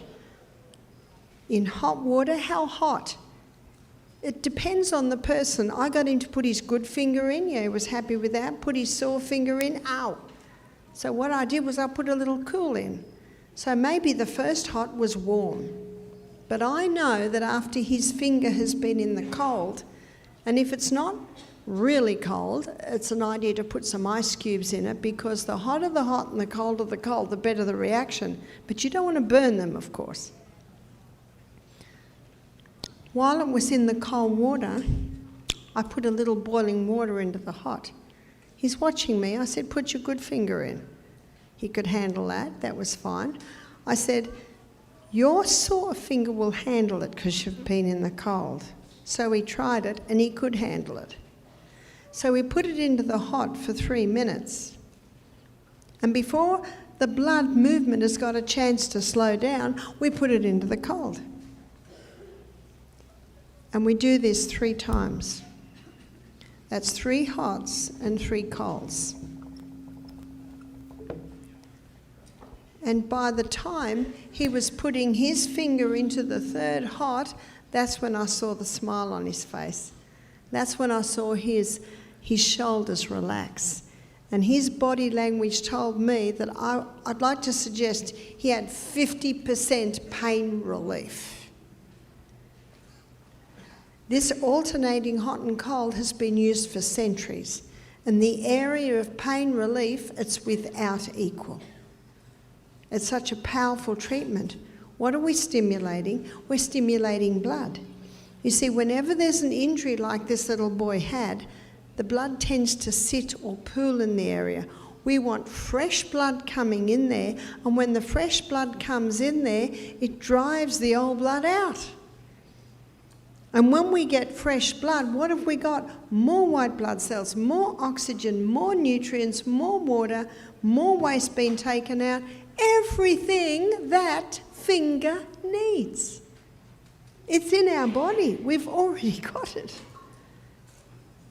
So you can do it for ingrown toenails, you can do it for splinters, you can do it for arthritis, you can do it for any problems in the in the hands, in the fingers, in the wrists, in the elbow, in the feet, in the ankle. It has a powerful healing effect on the body. You can even do it on your hips. What you need is 2 buckets, or tubs, might you better say. A tub that you can sit in. And basically you want it from the, sorry, I'm not a great drawer, from the belly button to the thigh. So this is the hot. And they're very happy in the nice hot water. And that's 3 minutes. And then we have another tub. And ideally you have the 2 tubs because you want to go straight from one to the other. And the cold, 30 seconds. So this one, he gets a bit of a shock in this one. So why would you do that? You could do that for any problem in the abdominal area. So that could be constipation, it could be irritable bowel, Crohn's disease, it could be, for a woman, fibroids in the uterus, cysts on the ovaries, it could be hemorrhoids, it could be prostate problems. Any problem in that area, these can be done. And this is 3 times. So we had a young man attend our program. This is 15 years ago now, and he was 15 at the time. And he had sometimes diarrhea, sometimes constipation. That told me he had a problem in the colon. But the main problem was, if he had diarrhea, he leaked bowel fluid in the classroom. Can you imagine how embarrassing that is for a 15-year-old boy? He'd already had 1 operation and it hadn't made any difference. And you don't want anyone operating on that area.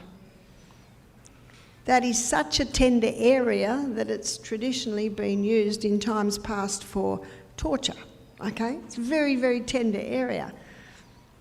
But it was still happening, so they took him back to the doctor, you know, and that's all they've got is slash, poison, burn, yeah. Operation, chemotherapy or radio. That's what you've got to remember. What have they got? You might go for an assessment and remember what you do. Thank you so much for your advice. I'm going to go home and seriously consider this. Look at my option. In my book, Sustain Me, I have a chapter on hydrotherapy, water therapy. So when this young boy came, I know there's 2 things. We've got to change the diet. We've got to give him some herbs to help with the gut. But we gave him Sitzbars, they're called, which is German for sit. So the hydrotherapy treatments really began, or the first record of them is through Europe.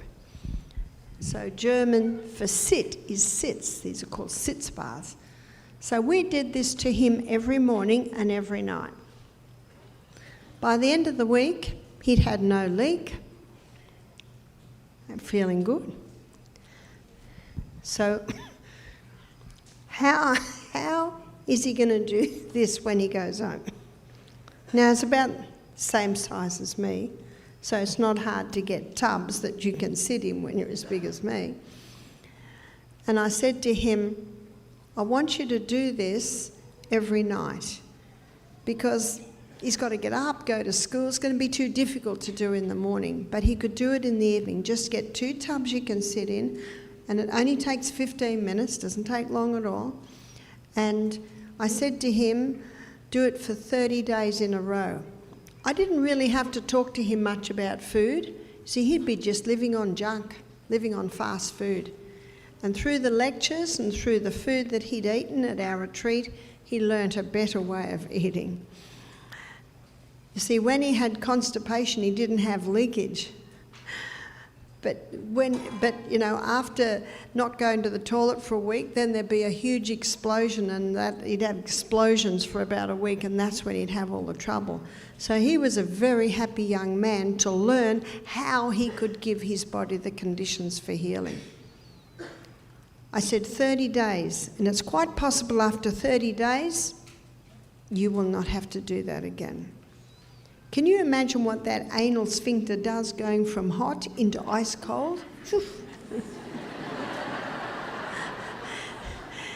You see, the blood is being targeted into that area, and the blood feeds the nerves, and really it was the nervous system that connected to the brain that controlled that anal sphincter. Do you know, I didn't hear anything else. And it was about 6 years later, his cousin did our program. She said, "Have you heard what happened to Tom?" I said, "No, we haven't heard a thing. Usually no news is good news." I said, "No, what happened?" She said, "He's totally healed."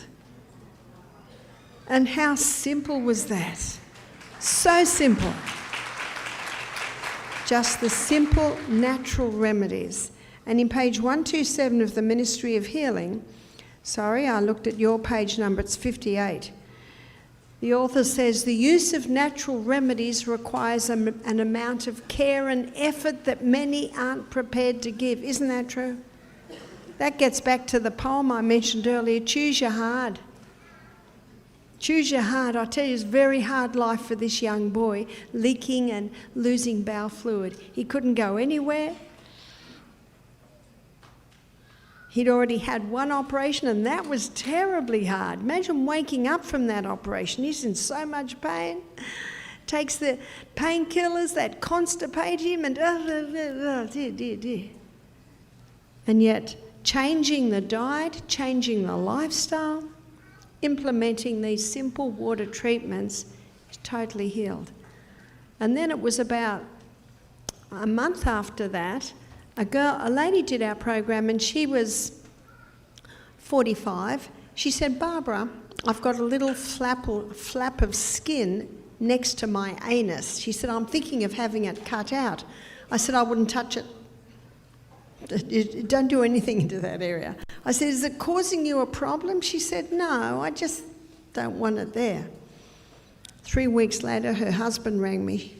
He said, "Barbara, she had the operation."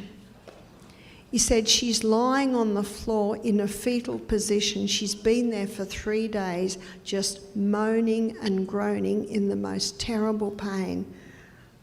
And all the doctors can do is offer her painkillers." And what do painkillers do to your colon? Constipate. And when you're constipated, the pressure, I said, "Bring her in." You know, I loved seeing one doctor who'd discovered natural remedies. He said, "We've got a rule at our clinic, if they're still warm, bring them in." While there's life, there's hope, the Bible says. So we did sitz baths.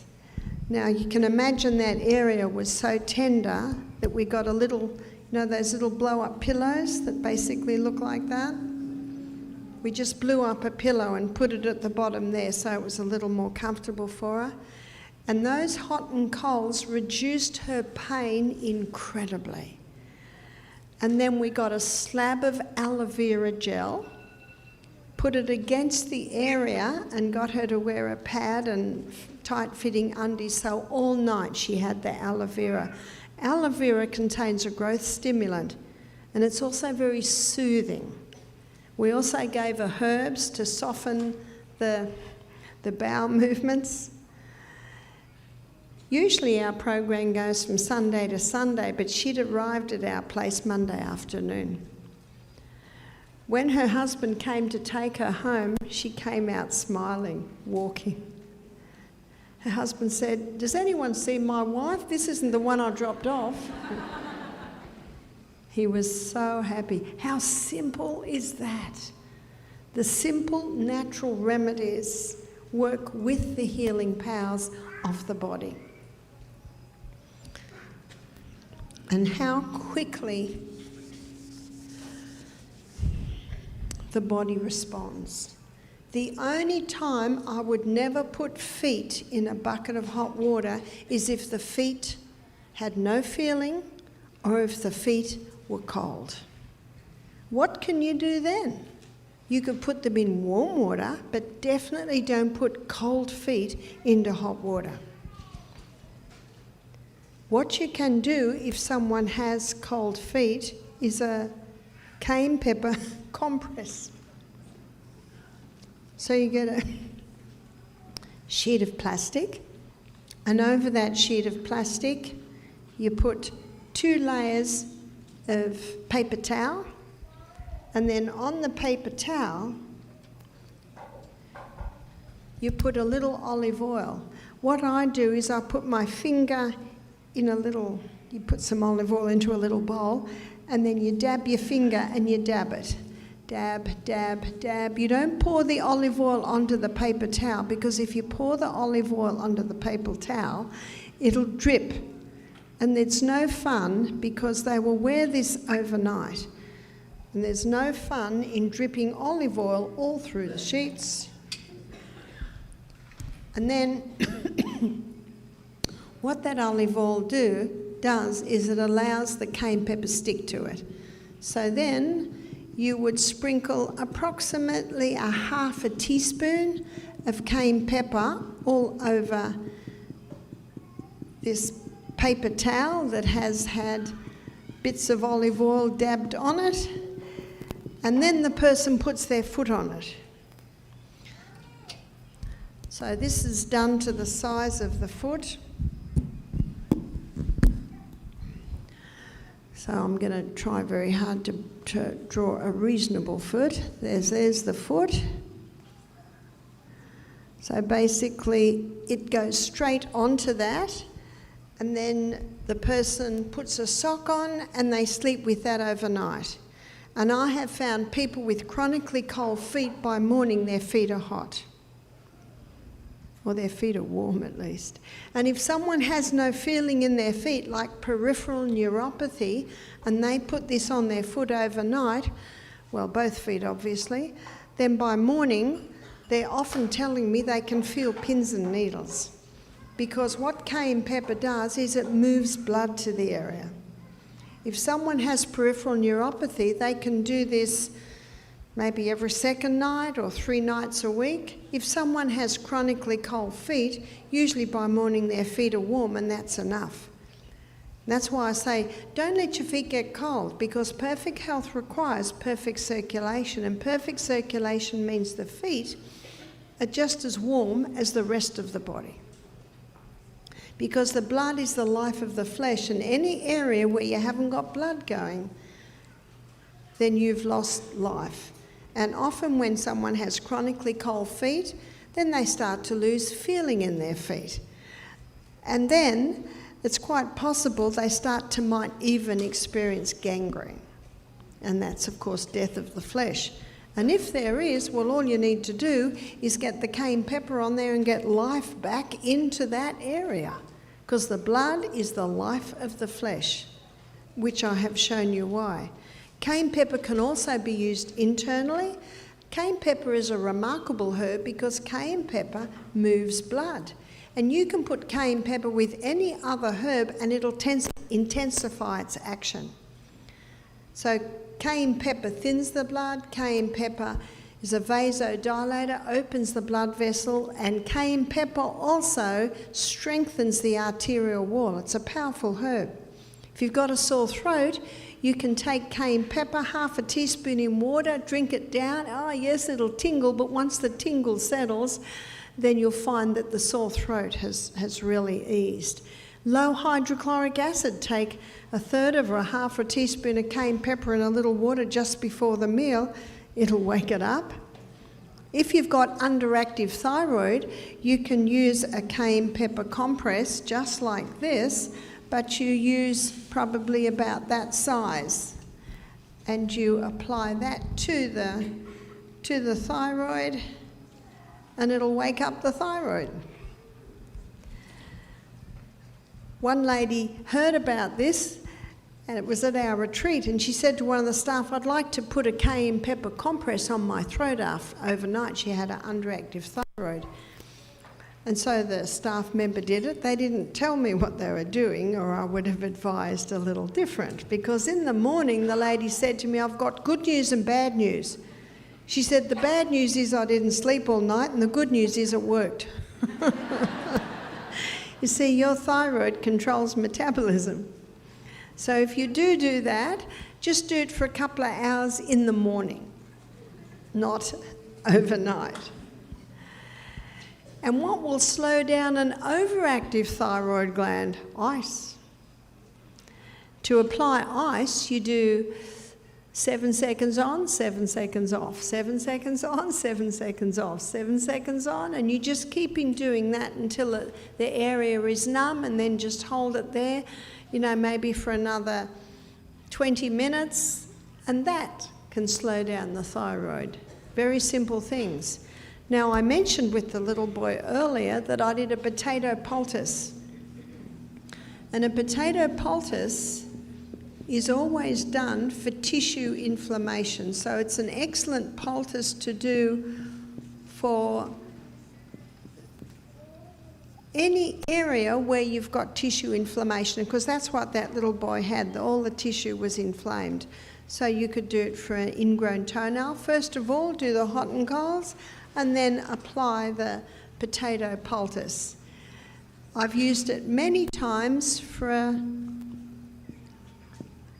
treading on a rusty nail. So of course, when you've got a lot of kids and you got building happening around, treading on a rusty nail. So my daughter-in-law brought my little grandson to me. He was crying one day. He was only 3, and he'd trodden on a rusty nail, and it had gone through his croc and right into his foot. He was very dirty, as little boys often are, so I bathed him, and the bath calmed him down, as just being in a bath of hot water does. Then I made a grated potato poultice, and I put it on the bottom of his foot, and I'm going to show you how I made it.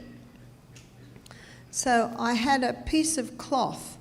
Now, the cloth that you use, I don't use paper towel for this, because the grated potato, it would just fall apart because it gets too wet and it tears. So the best is when your sheets get very thin. That's really good. When the 15-year-old puts his foot through the sheet, that's the perfect sheet to tear up or cut up into sizes like this for your poultice box. And it's a good idea when you go home to make a poultice box. And then I grated potato, and probably for a 3-year-old foot, I would grate up maybe a teaspoon of grated potato. And I just put it in the middle of the cloth, and I pull the right side over, left side over, the bottom over and the top over. So now I've got a little package about this big. And the beauty of the poultice, making a package, and you've got a few layers behind, if it's a bit wet, then that'll soak it up. And then underneath that, I put a square of plastic. What the plastic behind it does is it insulates it, it protects clothing, and it prevents it from chilling. So after all I did with this little boy was I put him in a hot bath and cleaned the foot up, and here's his foot, like that. So his foot's like this because the puncture wound is about there. And then I bandaged it on his foot, put his sock on and put his croc back on, and he was very happy and went home. And that night, after his bath, they did a fresh potato poultice. Because it's fresh vegetable matter, as soon as you've used it, you discard it. And that's the beauty of making it into a little package, is you can just discard it. Because you cannot try and hold potato there. You get grated potato everywhere. But you put it into a little package. It's just a neat little package that can just be thrown away. In the morning, there was no redness, there was no soreness, but they put shoes and socks on him this day. By the end of the day, it was getting a little red and sore, so after the bath, they put another grated potato poultice on. This happened for 3 days. On the 4th day, at the end of the day, there was no soreness, there was no swelling, so they didn't do it again. If on the 5th day it's getting red and sore, what do? Another grated potato poultice. The grated potatoes poultice kept the wound open and allowed it to heal from the inside out. But after that 3rd night, William brought me the poultice and he said, "Mum, look at this." And there were little shavings of metal on the compress, on the poultice. It's as if the potato would pull the rusty metal out and cleaned it up. The potato naturally draws. So say someone's got a splinter and it's getting red and raised, do the hot and colds, go to sleep with grated potato on it overnight, and often by morning it's soft and you can just push it out. So that's what potato can be used for: tissue inflammation, sore eye, red eye, you call pink eye, conjunctivitis, blocked tear duct, any type of inflammation, the potato. Potato's very gentle. But what you can use for joint inflammation is ginger. So ginger's for joint. So for joint inflammation you use ginger. So that would be a sore lower back, maybe you've overdone it. And remember how you lift with your thighs. Your biggest muscle mass in your body is your quads, biggest bone is your femur. Have you seen how 2-year-olds pick up a ball? They pick it up like that. How do you pick up a ball? When you bend like this, all the strain goes on your lower back. So please protect your lower back. So maybe you were lifting something, not lifting it right. Now your back's sore. You can make a grated ginger poultice. And what the ginger does is it pulls the inflammation out of the joint. And if there is inflammation in the joint, whether it be fingers or wrist or elbow or knee or hip or back, within half an hour, the skin gets very hot. And so we always do it at about 6 o'clock at night at misting. And then we say to the person about 8 o'clock, 8:30, we say, how does it feel? And usually they say, it's very hot.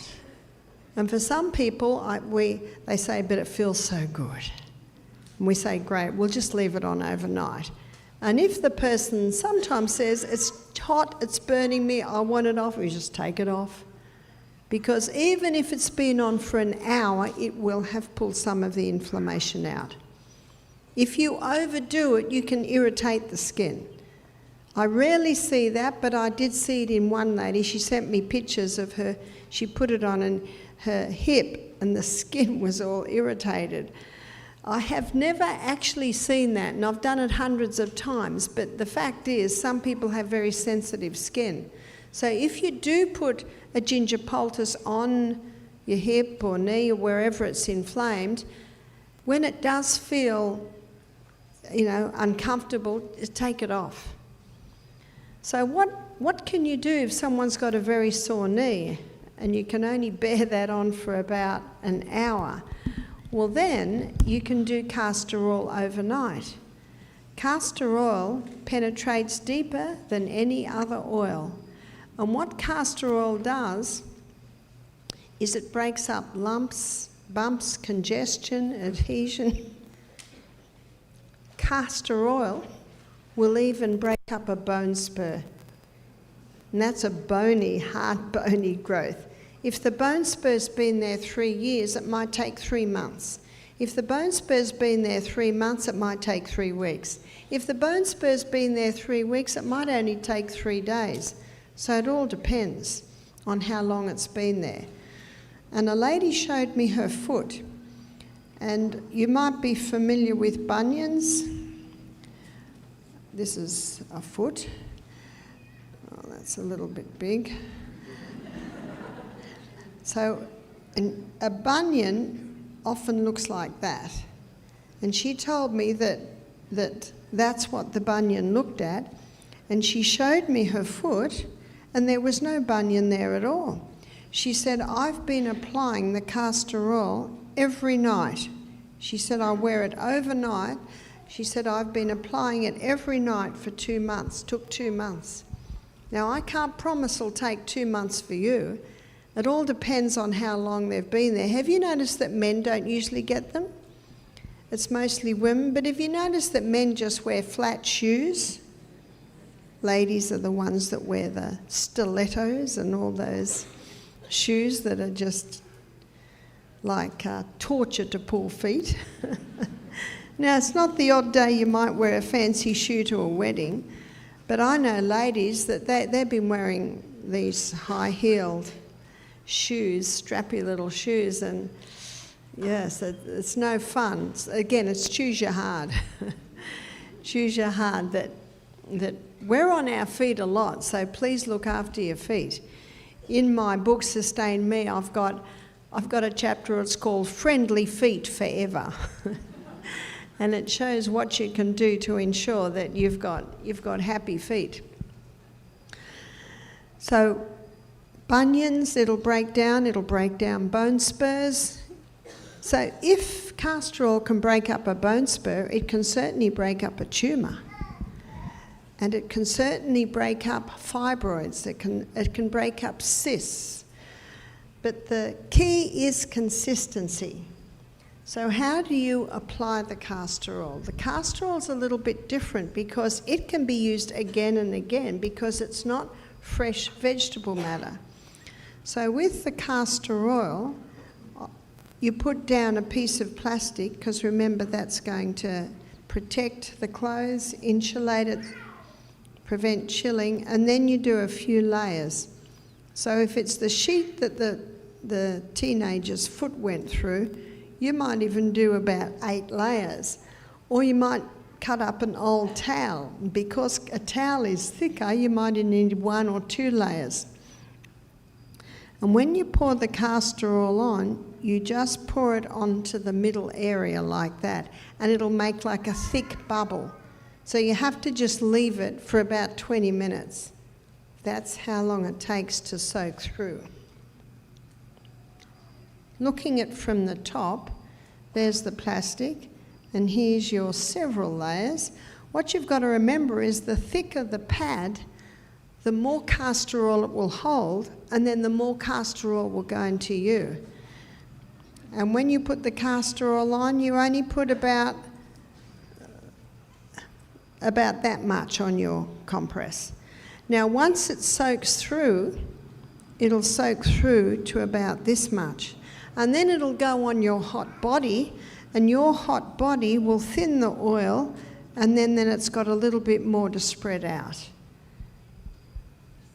And you can use the same compress again and again and again and again. Because I broke my radius completely in early December, and it was out of place, and I'm very thankful for the skill of the orthopaedic surgeon that pulled it back into place, and I'm very thankful for the pain-killing medication that allowed me not to feel it. Because of that injury, and often when you've had an injury, scar tissue build up. And so I wear a castor oil compress on that hand every night because I can't quite get my fingers down. When it came out of plaster, I couldn't even get my fingers down at all. I underestimated how much damage is done to the tissues, the ligaments, the tendons, when your whole body flies up and lands on your hand with a big rock underneath. The bone actually heals very, very quickly compared to the tissues. But I can use it. It's much better than it was. But I do the castor oil every night to help break up any scar tissue there. And I've been using the same compress for about 3 months. When I take it off in the morning, I let it air a little, and maybe once a week I'll put another little bit of, maybe half a teaspoon of castor oil on, because you can feel when it's starting to get a little dry. So you can use that same compress again and again. So for a sore knee, the knee's sore, try ginger for maybe an hour or 2 in the afternoon, and then overnight bandage on the castor oil. And we've seen many people get relief on knees, on hips. But what you've got to do too is you've got to listen. Don't overdo the knee, don't overdo the ankle. The body will tell you what you can and you can't do. Your body can tell you what no man can tell you. It's important to listen. And that's what many people don't do. They don't listen. Have you ever been to a doctor who won't listen? It's very, very frustrating. Don't be that doctor. If the body says stop, you must stop. And if someone says, but I want to play tennis, you can play tennis when the knee's happy. If you keep playing tennis when the knee's not happy, it won't be long where you won't be able to play. You won't even be able to play at all. If you don't listen to the first whisper, the body starts screaming. And when it starts screaming, that's when you're really doing damage. I'd also like to talk about charcoal.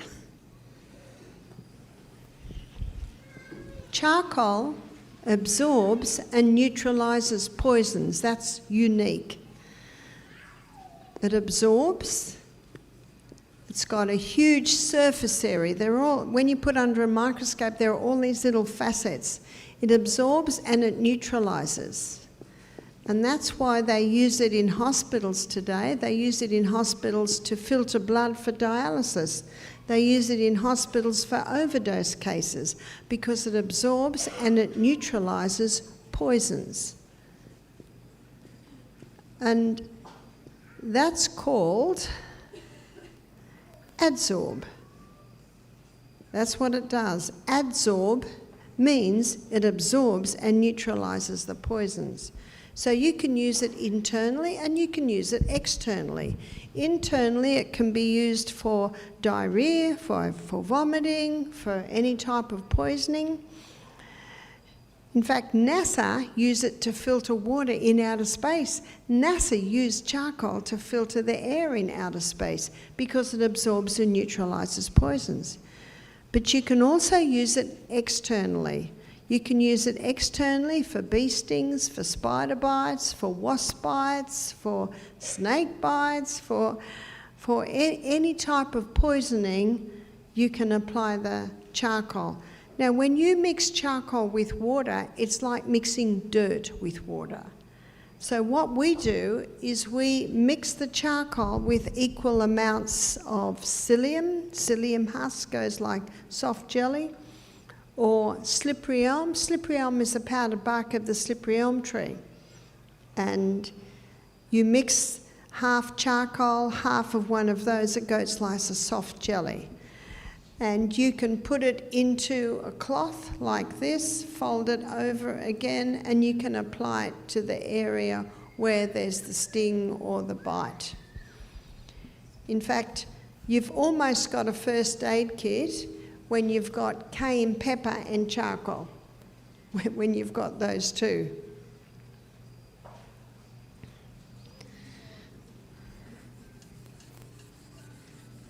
So these are very simple things that you can do in the home, and I have done them many times, and I explore the subject in more detail in my book, Sustain Me. Castor oil, going back to castor oil, I want to show you many areas where you can use it. You can use it on the chest for congested chest. You can use it for cystic fibrosis because remember, it can break up scar tissue. Castor oil can be used on the abdomen for irritable bowel. It can be used for constipation. Castor oil can be used over the liver area if there are gallstones. It can be used behind where your kidneys are for cysts on the kidneys, cysts on the liver, so liver under your right rib, and of course your kidneys back here, for cysts, for kidney stones. In my book, Sustain Me, I've got a whole chapter on the kidney. And what you might find is that you can alternate. So if you've got a sore knee, you could try potato one night, you could try ginger another night, and you could try castor oil another night, and you just observe what works well. So what does your body respond to? Often with ginger, the person finds that because it's reduced the inflammation so much, the limb begins to move, and it moves very well. Castor oil can also be used on, joints, also for problems in the abdominal area. It can be used for prostate. So what would you use, how would you apply it to the prostate? So I'll do a simple drawing to show you where the prostate is. This is the scrotum, and this is the anus, and here's the prostate. So how do you apply something there? You can use a suppository. So to make a suppository, you use 50% coconut oil, because coconut oil, when it goes into the fridge, it goes solid, and you can use 50% castor oil.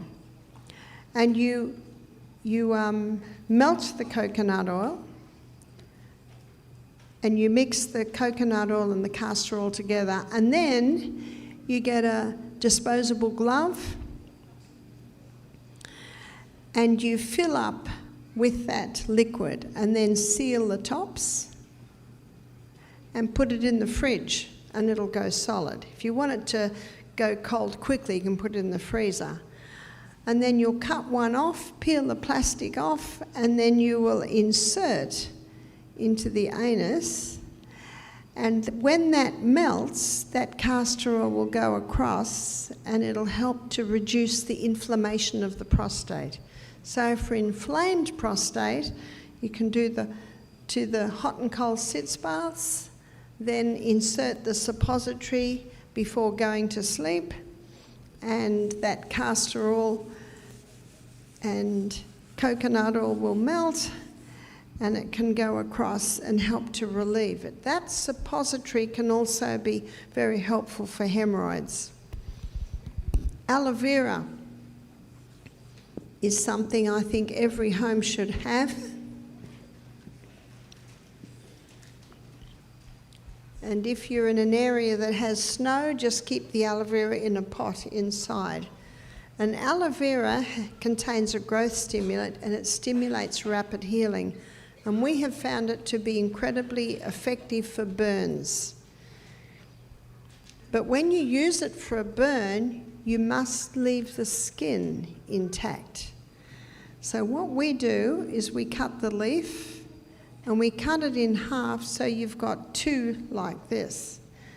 And you cut all the little barbs off, and you can make it like almost a jigsaw.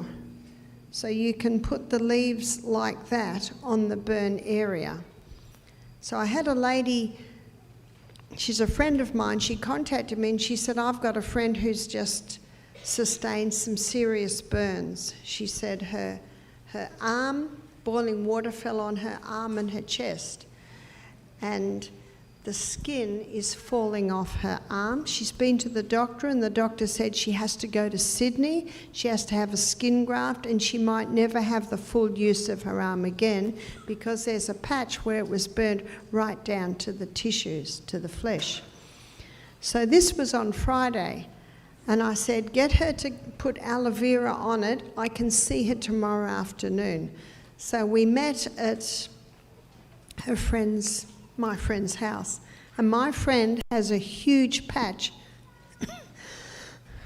of aloe vera. So when we went there were quite a few cars there. And when I went into the house, there was about 10 people there. And I could tell the lady, she was holding her arm, and she had little twin boys who were only 2. And she had also a little, I think, 7-year-old boy. And the husband was standing there frowning with his arms crossed. He was not happy about this. He wanted her to do what the doctor said and go to Sydney and have the skin graft, etc., etc. But the lady didn't want to leave her little boys, and she wanted to try the aloe vera. So when I looked at the arm, yes, the skin was hanging off, but I felt that the aloe vera could do it. There was a section, and it was right in the inside of her elbow, right down to the raw flesh, which was a size about that big. But I know that aloe vera contains a growth stimulant. It's a remarkable herb. So what we did was we did her whole forearm, and I patchworked the aloe like this, but you must leave the skin on. If you cut the gel out and apply it, the edges dry out. And if the edges dry out, when you go to change it, you rip the skin off. And what they're doing often in hospitals now, they'll dress a wound and they won't touch it, sometimes for 48 hours, because they have found if they change the dressing too much, it disrupts the new healing skin. So I said to her, we'll put this on, and what we did was we did the whole forearm, and then we wrapped cling wrap around it. The cling wrap's not touching the skin, but what the cling wrap's doing, it is just preventing chilling, and it's insulating and protecting the clothing. And then we bandaged it. And then I did what I always do. I asked her if I could pray for her. And I prayed for the area. I prayed that God would bless this, because God made the body with its inbuilt ability to heal, and God made the aloe vera. But what she told me, that it brought a lot of relief, because burns are incredibly painful. She'd already had relief on her chest because she'd put the leaves like that on her chest. So we redressed that. Now, as sometimes the case, I didn't hear anything else. So I just take it that no news is good news. And plus, I also respect a person's right. You know, maybe the husband was really concerned and wanted to go down. I didn't know what happened, but I just left it with them. 1 year later, I was going to see my local chiropractor, and before I went in, that lady and her husband came out. And as soon as they saw me, their face lit up. The husband's face lit up. And she pulled her shirt up and showed me her arm, totally healed. You could hardly see a mark. She said, I have full use of my arm. Quite incredible. Incredible. That's why I think every home should have a pot of aloe vera. Now, about 6 months later, I went to the little church where they go to, and I was presenting. Obviously, this was before my ban. Actually, it was after my ban. What I do now, I say I'm just doing Bible studies. And if there are spies there, after 15 minutes, they either get sick of all my Bible quotes or they're converted. And afterwards, we stayed for lunch, and I saw them talking, and they were saying, and they kept pointing to me and pointing to their arms. So everyone heard about the story, the incredible story of aloe vera. And we've seen it happen quite a few times, but where I find a lot of people don't get the results is because they don't keep the skin on the leaf. If you keep the skin on the leaf, it does not dry out. If you just put the gel on, I find the edges dry out, and that's when you'll be in trouble. But we've seen remarkable things happen with aloe vera. That's why every home should have aloe vera. And I have a little grandson named Sonny, and he's not good in the sun. His skin is so white, he burns very easily. And he came, he was about 14, and he was on the ride-on mower. The grandkids love getting on the ride-on mower, although Michael's very fussy about who gets on. They have to prove themselves first. And I knew he had very fair skin, and I thought we'd well covered him. But his hands, I should say, by the end of the day, his tops of his hands were bright red. So often your hands don't burn that easy. So he had a shower, and I cut open the aloe vera, keep the leaf in touch, and wipe it over. It's very sticky, but within about 10 minutes it soaks through. And then I did it again. I did it 3 times over about 3/4 of an hour, just putting more aloe vera on, and then waiting about 10 minutes for it to dry, then putting more of the gel on, waiting 10 minutes for it to dry. When he woke up in the morning, now it was so red, it was bright red. In the morning, it was brown. It was quite incredible, and he didn't have the pain. So it was quite a serious burn. In fact, I would have liked to suggest if we hadn't done anything, it would have blistered. But the aloe vera is remarkable for sunburns. It's remarkable for any type of burn. And it's very painful burns, and we find that the aloe vera, as soon as you put it on, doesn't totally take the pain away. It might go from 9 out of 10 to about a 7 out of 10. And then we find that after about another half hour, it might bring it down to about a 5 out of 10. And usually at 5 out of 10, the person can handle that. Aloe vera is great for all types of skin problems. In my book, Sustain Me, I have a chapter on the skin, and I show how psoriasis and eczema can be totally healed. Nothing you put on it does a lot. It's actually from inside, which is what I explain. But aloe vera, I say to people, try on the skin. Never scratch it. If it's itchy, use ice. Ice kills itch. Yes, you might have to ice it every 3 or 4 hours. If it gets dry, try aloe vera on it, try coconut oil on it. But once you make the dietary and lifestyle changes, eventually it will go, and we've seen that heal with many people. There is one more plant that contains a growth stimulant, and that is comfrey. I think every home should have comfrey. Comfrey contains a growth stimulant, and it has a nickname. It's called knit bone, because of its ability to knit bones. And when I broke my hand, within 3 days I cut the plaster off, because today they do 2 types of plaster the 2 parts to allow for swelling. So I cut the top part off. I knew I had to keep it immobilised, but it allowed me to apply the comfrey to there. So because it was summer, you can use the leaves.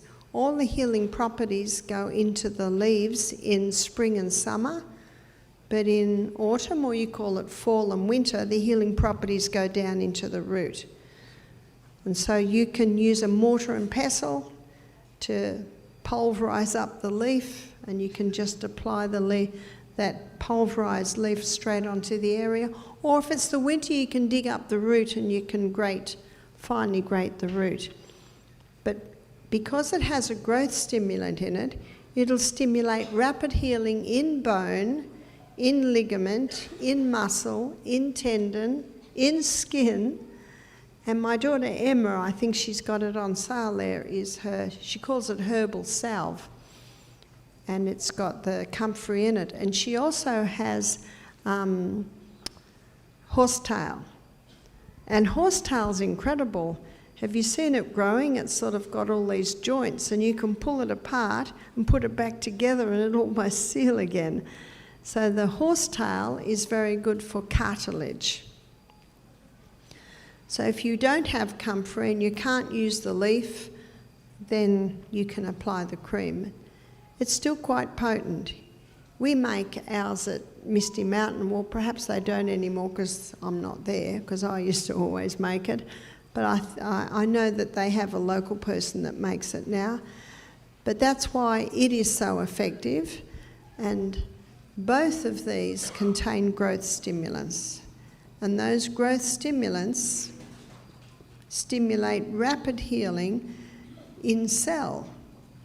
So whether it's a bone cell or a muscle cell or a tissue cell or a ligament cell, it'll stimulate rapid healing in those areas. So that's the comfrey. They claim that you shouldn't take it by mouth, and as a herbalist, I'm not supposed to ever say take it by mouth, but I just leave it up to you. If someone has liver damage and they take the comfrey, it can cause a cleansing of the liver too much, and the person may feel a little nauseous. That's about the worst that can happen. So there was a man who wanted to test comfrey, because apparently in the war, I think it's the Second World War, remember when the Germans tried to take Russia, but it was the winter, it was reported that the Russians, they ate a lot of comfrey, and that kept them going a lot in those tough environments. So there are reports that comfrey has been eaten. And so what this man did was he bought an old cow from the abattoirs. This cow was so old, it was skin and bones. And so he thought, it doesn't matter if it dies because it's about to be killed anyway. So he took it home, and all he did was feed it comfrey. And he had big piles of comfrey, and the cow just ate comfrey. The cow put on weight, the cow put on muscle, the coat started to shine, the cow came alive, the cow started to produce milk. So he started to milk the cow, and he reports that there was an inch of cream on the top of this cow's milk. Anyway, that was his experiment to see, well, is comfrey that dangerous internally? And I know my little boys, they often used to chew on comfrey. They was having green juice coming out of their mouth, and I didn't run out and stop them. But mostly, I guess it's used externally because of its growth stimulating effect on any wounds, whether it be bone or whether it be muscle, tendon, skin or ligament. You can Google my name, Barbara O'Neill, and you can see my poultice lecture there where I demonstrate a lot of this. And in my book, Sustain Me, I have a chapter on water therapy, and I have a chapter on the poultice therapy, so you can look at it in more detail there. But my aim tonight was just to touch on some of the main things that we're using, and also to give you a little taste of water therapy and how that can be used. So I'm going to hand over to Tristan now, wherever he may be, and usually he'll come running out of the darkness. Here he comes.